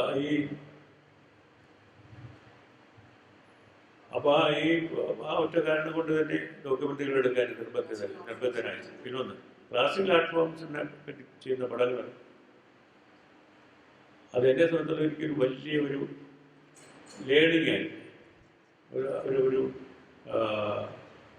ഇതിനെപ്പറ്റിയെല്ലാം വളരെ കൃത്യമായിട്ട് ഇതിനെ പഠിച്ചതിന് ശേഷമാണ് ഈ പടങ്ങളെല്ലാം എടുത്തിട്ടുള്ളത്. അതിൻ്റെ ഉള്ളിൽ ശരിക്കും ഒരു ഡോക്യുമെൻ്ററിയാണ് എടുക്കുന്നതെങ്കിലും എങ്ങനെയാണ് അതിനെ ഹാൻഡിൽ ചെയ്യേണ്ടതെന്നുള്ളത് അതിൻ്റെ ഉള്ളിൽ നിന്ന് വരണം. അത് നമ്മൾ പഠിച്ചെടുത്ത് ഉള്ളിൽ നിന്ന് വരുന്ന ഒരു തീം അനുസരിച്ചാണ് എഴുതും. സ്ക്രീൻപ്ലേ എഴുതുന്നത് മറ്റേ പടത്തിൻ്റെ ഫീച്ചർ ഫില്ല് ചെയ്യുന്നത് പോലെ അല്ല, മറിച്ച് വ്യത്യാസമുണ്ട്. ഈ പറഞ്ഞതുകൊണ്ട് എന്തെങ്കിലും അവിടെ ആ സമയത്ത് സംഭവിക്കും എന്ന് പറഞ്ഞ് നമുക്ക് നോക്കാൻ ഇല്ല. പലപ്പോഴും നമ്മൾ ശ്രമിക്കേണ്ടത് ആ കലാരൂപത്തിൻ്റെ ആത്മാവ് കണ്ടെത്താനാണ്. അതെന്താണ് എസെൻഷ്യലി, അതെന്താണ് ആ കലാരൂപം ചെയ്യുന്നത്, അത് ചെയ്യാനായിട്ട്. ഉദാഹരണം മോഹിനിയാട്ടം ചെയ്യുന്നു. മോഹിനിയാട്ടം അതിൻ്റെ ഭംഗിയാണ്. അതിൻ്റെ ഭംഗി കണ്ടുകൊണ്ടിരിക്കുന്ന അവർക്ക് ഭംഗി തോന്നിയാൽ മതി. ഇത്രയും മനോഹരമാണ് ഈ നൃത്തരൂപം എന്ന് അവർക്ക് തോന്നണം. അത് മനസ്സിലായിരിക്കണം, ആ അനുഭവം പകരുകയാണ്. അതിനുവേണ്ടിയാണ് എല്ലാ ശ്രമം ചെയ്യുന്നത്. അത് എവിടെ ഉള്ളിൽ യാത്ര ചെയ്ത് പോകാനും തയ്യാറായിരുന്നവരെ പല കേരളത്തിൽ അന്ന് പോയിട്ടുണ്ട് ഇത് ചെയ്യാൻ വേണ്ടിയിട്ട്. അപ്പോൾ അതുപോലെ തന്നെ കൂടിയാട്ടത്തെ പറ്റി എടുക്കപ്പെടും. കേരളത്തിലുള്ള സകല പിന്നെ കൂത്തമ്പലങ്ങളും തൃശ്ശൂർ ഉൾപ്പെടെയുള്ള സകല കൂത്തമ്പലങ്ങളും പോയി നോക്കിയിട്ട് ഏറ്റവും മനോഹരമായ ഒരു കൂത്തമ്പലം കണ്ടത് പിന്നെ കോട്ടയത്തിനടുത്തുള്ള ചെങ്ങന്നൂരില്ല, പിന്നെ കിടങ്ങുന്നൂർ എന്ന സ്ഥലത്ത്. അങ്ങനെ നമ്മളത് ചെയ്യുമ്പോൾ ഏറ്റവും ഓതൻറ്റിക് ആവുന്നത് അത് ചെയ്യുന്നതിന്. കൂത്തമ്പലം എന്ന് പറഞ്ഞത് പിന്നെ വളരെ സ്പെഷ്യലായിട്ടൊരു ഇടമാണ്. കേരളത്തിൻ്റേതായിട്ട് അഭിമാനിക്കാവുന്ന ഒരു വലിയൊരു തിയേറ്ററാണ്.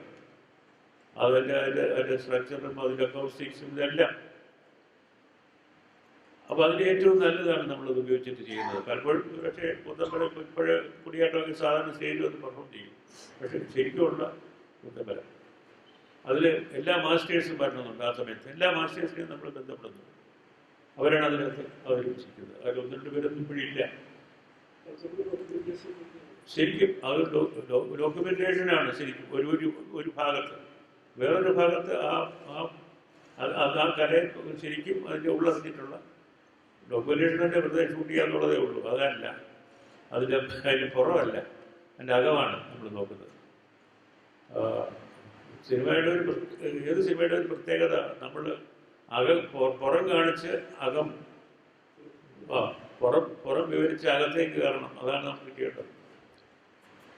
അപ്പോൾ അതിന് പിന്നെ ഇത് എന്നെ സംബന്ധിച്ചുള്ള വലിയൊരു ലേണിംഗ് പ്രോസസ്സായിരുന്നു. ഈ ഓരോ പടം ചെയ്യുമ്പോഴും മോഹിനിയാട്ടത്തെ പറ്റി അത് ചെയ്തുകൊണ്ടിരുന്ന കാലം എനിക്ക് മോഹിനിയാട്ടത്തെ പറ്റി എല്ലാം അറിയാമായിരുന്നു. എല്ലാ അടവുകളും അറിയാമായിരുന്നു.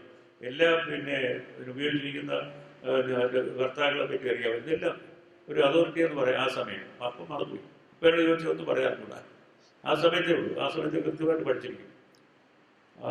ആ പഠനമാണ് ശരിക്കും പറഞ്ഞാൽ എന്നെ ഒരു നമ്മുടെ ഒരു സംസ്കൃതിയെ പറ്റി വളരെ ബോധവാനാക്കിയത്. എന്തുകൊണ്ട് കൂടിയാട്ടം പോലുള്ള ഒരു കലാരൂപം, എന്തുകൊണ്ട് കഥകളി, എന്തുകൊണ്ട് മോഹിനിയാട്ടം, എന്തുകൊണ്ട് ഇത് കേരളത്തിലുണ്ടായി, വേറെ എവിടെയെങ്കിലും ഉണ്ടായിപ്പെടാൻ?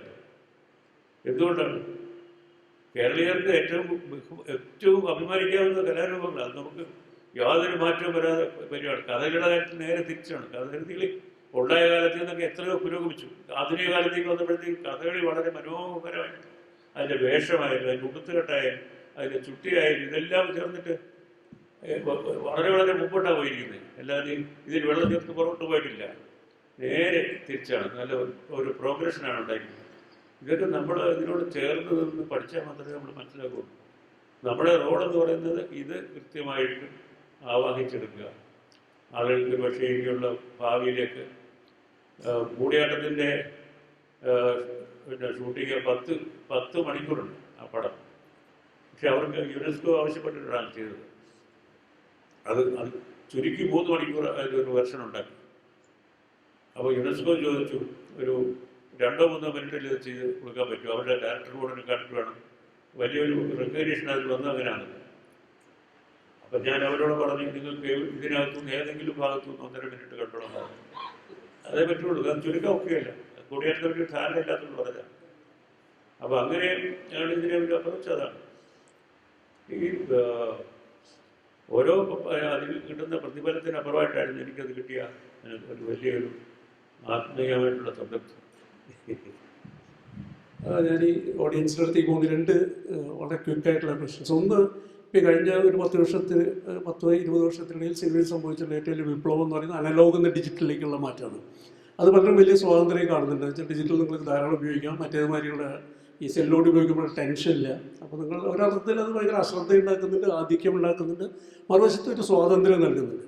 അടൂർ എങ്ങനെയാണ് അതിന് കാണുന്നത്? അതിൽ കൂടുതൽ ഒരു സംവിധായകന് ഒരു സൃഷ്ടാവിന് സ്വാതന്ത്ര്യം നൽകിയിട്ടുണ്ടോ ഡിജിറ്റലായിട്ടുള്ള ഒരു സാങ്കേതിക വിദ്യ? അത് നിങ്ങൾക്ക് എങ്ങനെ വേണമെങ്കിൽ ഒരു ദൃശ്യത്തെ മാനിപ്പുലേറ്റ് ചെയ്യാനുള്ള സാഹചര്യങ്ങളുണ്ട്, അനലോഗ് പോലുള്ള പരിമിതികളില്ല. അപ്പോൾ ഡിജിറ്റലിൻ്റെ ഒരു സ്വാതന്ത്ര്യമായിട്ടാണോ കാണുന്നത്? അതിൻ്റെ ഏറ്റവും വലിയ മാറ്റം എന്ന് പറയുന്നത് ഫിലിമിൽ പ്രോസസ്സിങ് ഇല്ലേ വേണം. ഫിലിമിൻ്റെ ഏറ്റവും പ്രധാനപ്പെട്ട ഫിലിം മേക്കിങ്ങിലെ പ്രധാനപ്പെട്ട ഘടകം എന്ന് പറയുന്നത് പ്രോസസ്സിങ്ങാണ്. ആ പ്രോസസ്സിങ് എടുത്ത് മാറ്റിയപ്പോഴുണ്ടായ കുഴപ്പത്തെ പറ്റിയാണ്. ഈ പടം എടുക്കുന്നവർക്കെല്ലാം അവർക്കും ഒരു പ്രോസസ്സിങ് ഇല്ല. നേരിട്ട് പോയൊക്കെ ചെയ്യാം, ആർക്ക് വേണമെങ്കിലും, ക്യാമറമാൻ ഉൾപ്പെടെ ഒന്നും അറിയേണ്ട ആവശ്യമില്ല. കോമ്പസിഷനെ പറ്റി അറിയേണ്ട, കളക്ഷനെ പറ്റി അറിയാം, ഒന്നും വേണ്ട. ഇതൊന്ന് ആര് ചെയ്യാനും കുഞ്ഞിൻ്റെ കൊടുത്താലും എൻ്റെ പിന്നെ സെൽഫോണിൽ പടം ഷൂട്ട് ചെയ്യാറുണ്ട്, ഞാൻ ചെയ്തിട്ടുണ്ട്. അതിൻ്റെ ആവശ്യമുള്ളൂ. ഒരു വലിയ ക്യാമറ വാടക കൊടുത്തിട്ട് 50,000 രൂപയുടെ വാടക ഒരു ദിവസം കൊടുക്കുന്ന പിന്നെ ക്യാമറ കൊണ്ടുവന്നിട്ടാണ് ഷൂട്ട് ചെയ്യുന്നതിൻ്റെ ആവശ്യമില്ല. 1000 രൂപ ചിലവത്തില്ല ഇത് വെച്ച്. അങ്ങനെ ഒരു ഭാഗമുണ്ട്. അപ്പോൾ അതുകൊണ്ട് ഇതിനോടുള്ള സമീപനം വളരെ ഉദാസീനമായി. ഇതിനെപ്പറ്റി പഠിക്കണമെന്നോ ഇതൊരു കലാരൂപമാണെന്നോ സിനിമ ആർക്കും എടുക്കാം. പണ്ട് സ്പാനിഷ് ഫിലിമേറ്റർ ഉണ്ടല്ലോ, അടുത്തകാലത്ത് മരിച്ചത് കാർലോസ് സൗര തിരുവനന്തപുരത്ത് വന്നപ്പോൾ പറഞ്ഞൊരു കാര്യമുണ്ട്. അത് പറഞ്ഞു, it's very easy to make films, but it is very difficult to make a good film എന്ന് പുള്ളി 2ാമത്തെ സെൻറ്റൻസിൽ പറഞ്ഞു. വളരെ സത്യവാദം. അതിനോട് ഞാൻ ഒന്നുകൂടെ ചേർക്കുന്നു, it very easy to make films, it is a lot difficult to make people see it. ആളുകളൊന്ന് കാണേണ്ടത്. പടം എടുത്താൽ മാത്രം പോരല്ലോ, അത് വളരെ അതിനേക്കാളും കെട്ടതരമായ സംഗതിയാണ്. ഒരു ചോദ്യം കൂടി ചോദിക്കേണ്ടത്, ഇന്നത്തെ കാലത്ത് ഒരുപക്ഷെ ഇപ്പോൾ ഇന്ത്യൻ ന്യൂ വേവ് സിനിമകൾ, നിങ്ങളൊക്കെ സിനിമ ഉണ്ടാക്കുന്ന സമയത്ത് ഒരുപാട് സിനിമകളെ പ്രോത്സാഹിപ്പിച്ചത്, അല്ലെങ്കിൽ പല രീതിയിൽ ഫിനാൻഷ്യലായി പ്രോത്സാഹിപ്പിച്ചത് എല്ലാം ഫിലിംസ് ഡിവിഷൻ പോലുള്ള ഭരണകൂടത്തിൻ്റെ സ്റ്റേറ്റ് ഏജൻസീസ് ആയിരുന്നു, അക്കാഡമീസ് ആയിരുന്നു.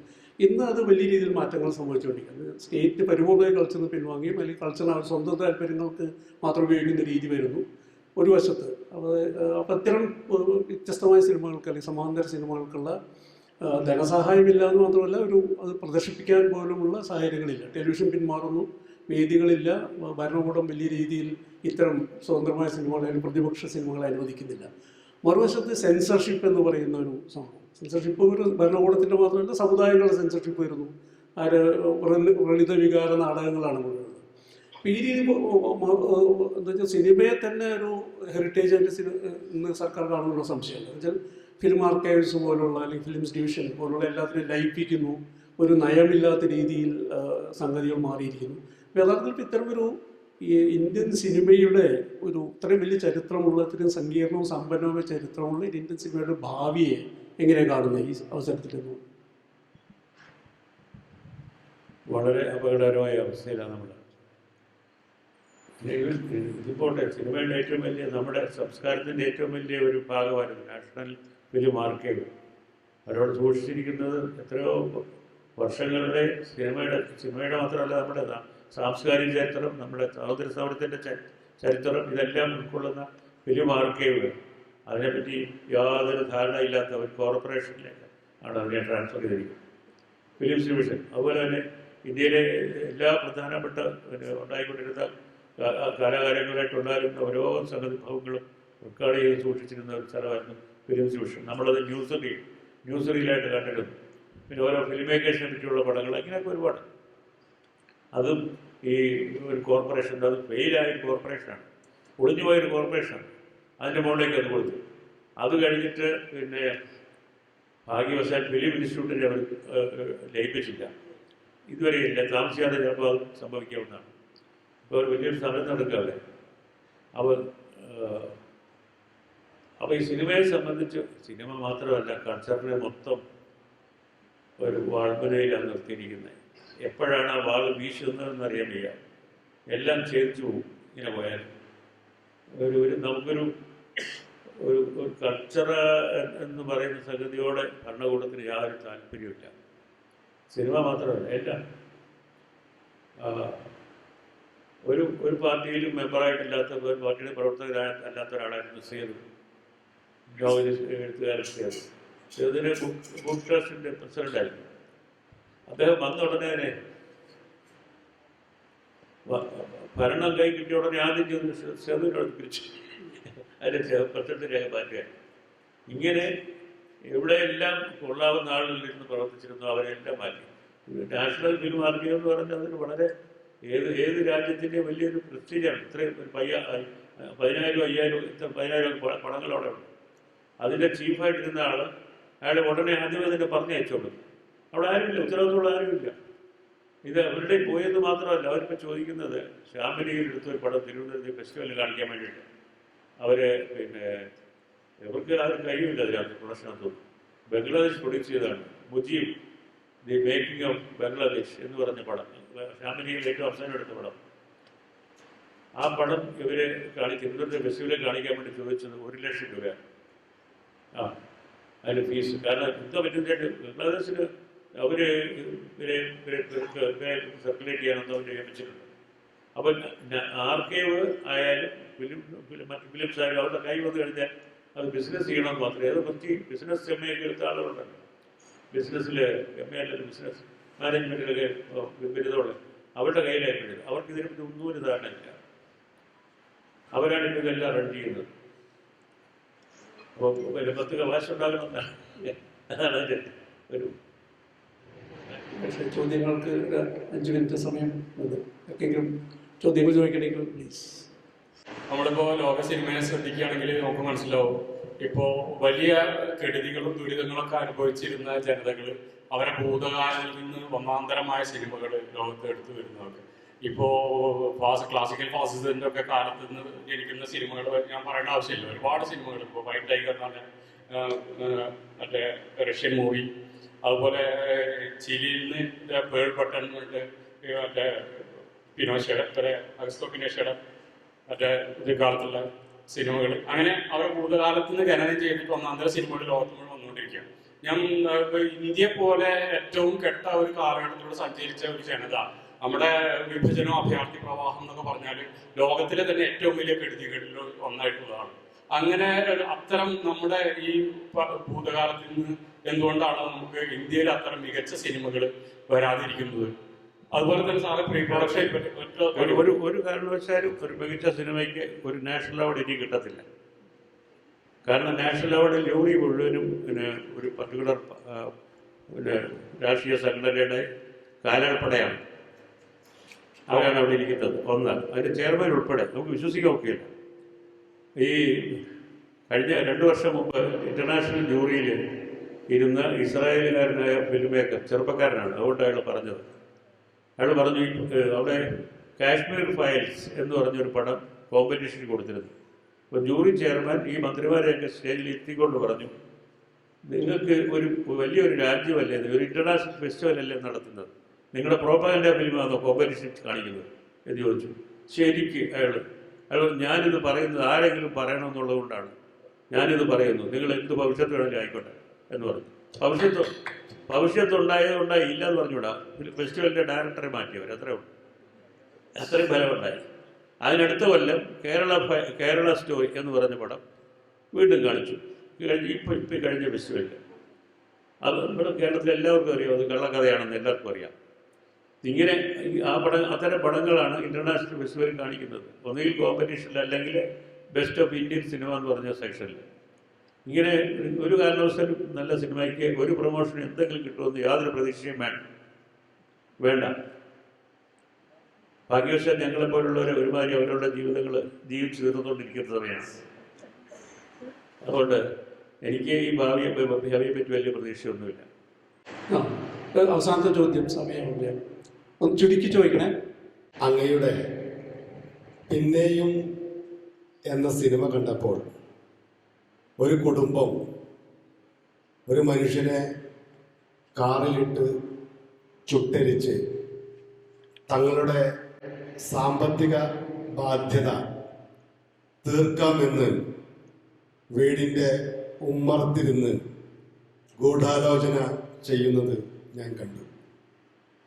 ഒരു മലയാളി കുടുംബം ഇത്രയും ആപൽക്കരമായ, ഇത്രയും അനന്തരഫലങ്ങൾ ഉണ്ടാക്കുന്ന ഒരു ഗൂഢാലോചന ചെയ്യുമോ എന്ന് ഞാൻ ആ സിനിമ കാണുന്ന വേളയിലും അത് കണ്ടു കഴിഞ്ഞും എൻ്റെ മനസ്സിനെ ഹോണ്ട് ചെയ്തുകൊണ്ടിരുന്നു.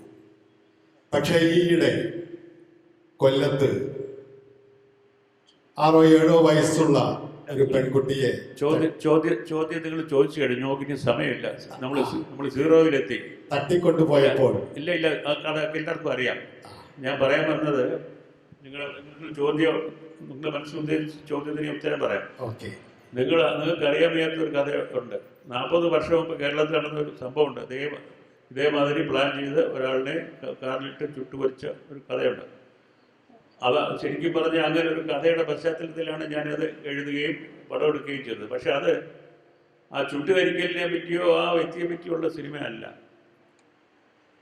അത് ആ സിനിമ പറയുന്നത് സ്വയം ചോദിക്കുന്ന ചോദ്യങ്ങളെ സ്വത്വത്തെ പറ്റിയാണ്.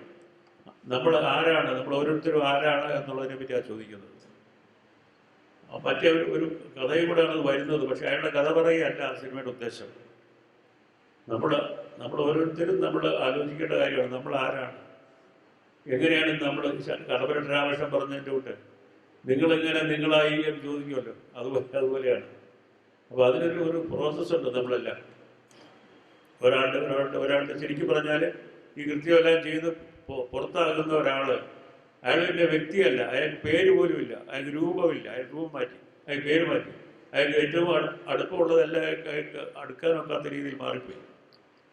ഇങ്ങനെ അയാളൊരു അശ്വത്ഥാമാവിനെ പോലെ ഒരു അലഞ്ഞു നടക്കുന്ന ഒരു പ്രേതമാവുകയാണ്. അപ്പോൾ അയാളുടെ സ്വത്വം കംപ്ലീറ്റ് നഷ്ടപ്പെടുകയാണ് ഇയാളുടെ ആർത്തിയില്ല. അതിനെപ്പറ്റിയാണ് ആ സിനിമ. എന്നോട് ഒരു ദിവസം ഞാൻ തൃശ്ശൂർ സ്റ്റേഷനിൽ നിൽക്കുമ്പോൾ ഒരാളെന്നോട് ചോദിച്ചു, ഭാസ്കരൻ കുറുപ്പ് അല്ലേ, അവിടെ പേര് ഭാസ്കരൻ കുറുപ്പ് അല്ലേ, സുമാരക്കുറുപ്പ് സാറിൻ്റെ ബന്ധുവാണെന്ന് ചോദിച്ചു. ഞാൻ പറഞ്ഞു എല്ലാവരും ഒരു രീതി നമ്മുടെ ബന്ധുക്കളാണ്, പക്ഷെ അങ്ങനെയല്ല, നിങ്ങൾ ഉദ്ദേശിക്കുന്ന രീതിയിലുള്ള ബന്ധമൊന്നും എനിക്കില്ല എന്ന് പറഞ്ഞു. അവർക്ക് പറയാൻ കാരണം അതിനകത്ത് പിന്നെ സുമാരക്കുറുപ്പിനെ നന്നായിട്ടാണല്ലോ കാണിച്ചിരിക്കുന്നത് എന്ന് പറഞ്ഞു. ഞാൻ പറഞ്ഞു സുമാരക്കുറുപ്പിനെ പറ്റി അല്ല സിനിമ. പടം കാണുമ്പോൾ സുമാരക്കുറുപ്പിൻ്റെ സംഭവമാണ് ശരിക്കും അങ്ങനെ ഒരു കാര്യം, ഈ ഒരു ആശയത്തെ പറ്റി ചിന്തിക്കാൻ എന്നെ പ്രേരിപ്പിച്ചത് അത്രേ ഉള്ളൂ. അതിനെപ്പറ്റിയല്ല സിനിമ. അയാളെ നല്ലവനാക്കാനോ ചീത്തയാക്കാനോ അല്ല സിനിമ എടുത്തിരിക്കുന്നത്. എനിക്ക് തോന്നുന്നു നമ്മൾ സമയം അതിക്രമിച്ചിരിക്കുന്നു. തീർച്ചയായിട്ടും ധാരാളം ചോദ്യങ്ങൾ ചോദിക്കാനുണ്ട്. നമുക്ക് ഒരു പക്ഷേ വേദിക്ക് പുറത്ത് തുടരാം. ഇതിൽ ഇത്ര നേരം നമ്മളുടെ കൂടെ ചെലവഴിച്ചതിനും ചോദ്യങ്ങൾക്ക് വളരെ രസകരമായിട്ടുള്ള, എനിക്ക് ഒരുപാട് ചലച്ചിത്ര വിദ്യാർത്ഥികൾക്ക് പ്രയോജനപ്രദമായ രീതിയിലാണ് ഈ സംഭാഷണം ആലോചിച്ചത്. തീർച്ചയായിട്ടും അതുണ്ടായി എന്ന് എനിക്ക് തോന്നുന്നു. ഇത്തരം സമയം ചെലവഴിച്ചതിന് നന്ദി. ഇത് ക്ഷമയോടെ കേട്ടിരുന്ന എല്ലാവർക്കും ഒരുപാട് കൂടി നന്ദി പറഞ്ഞു.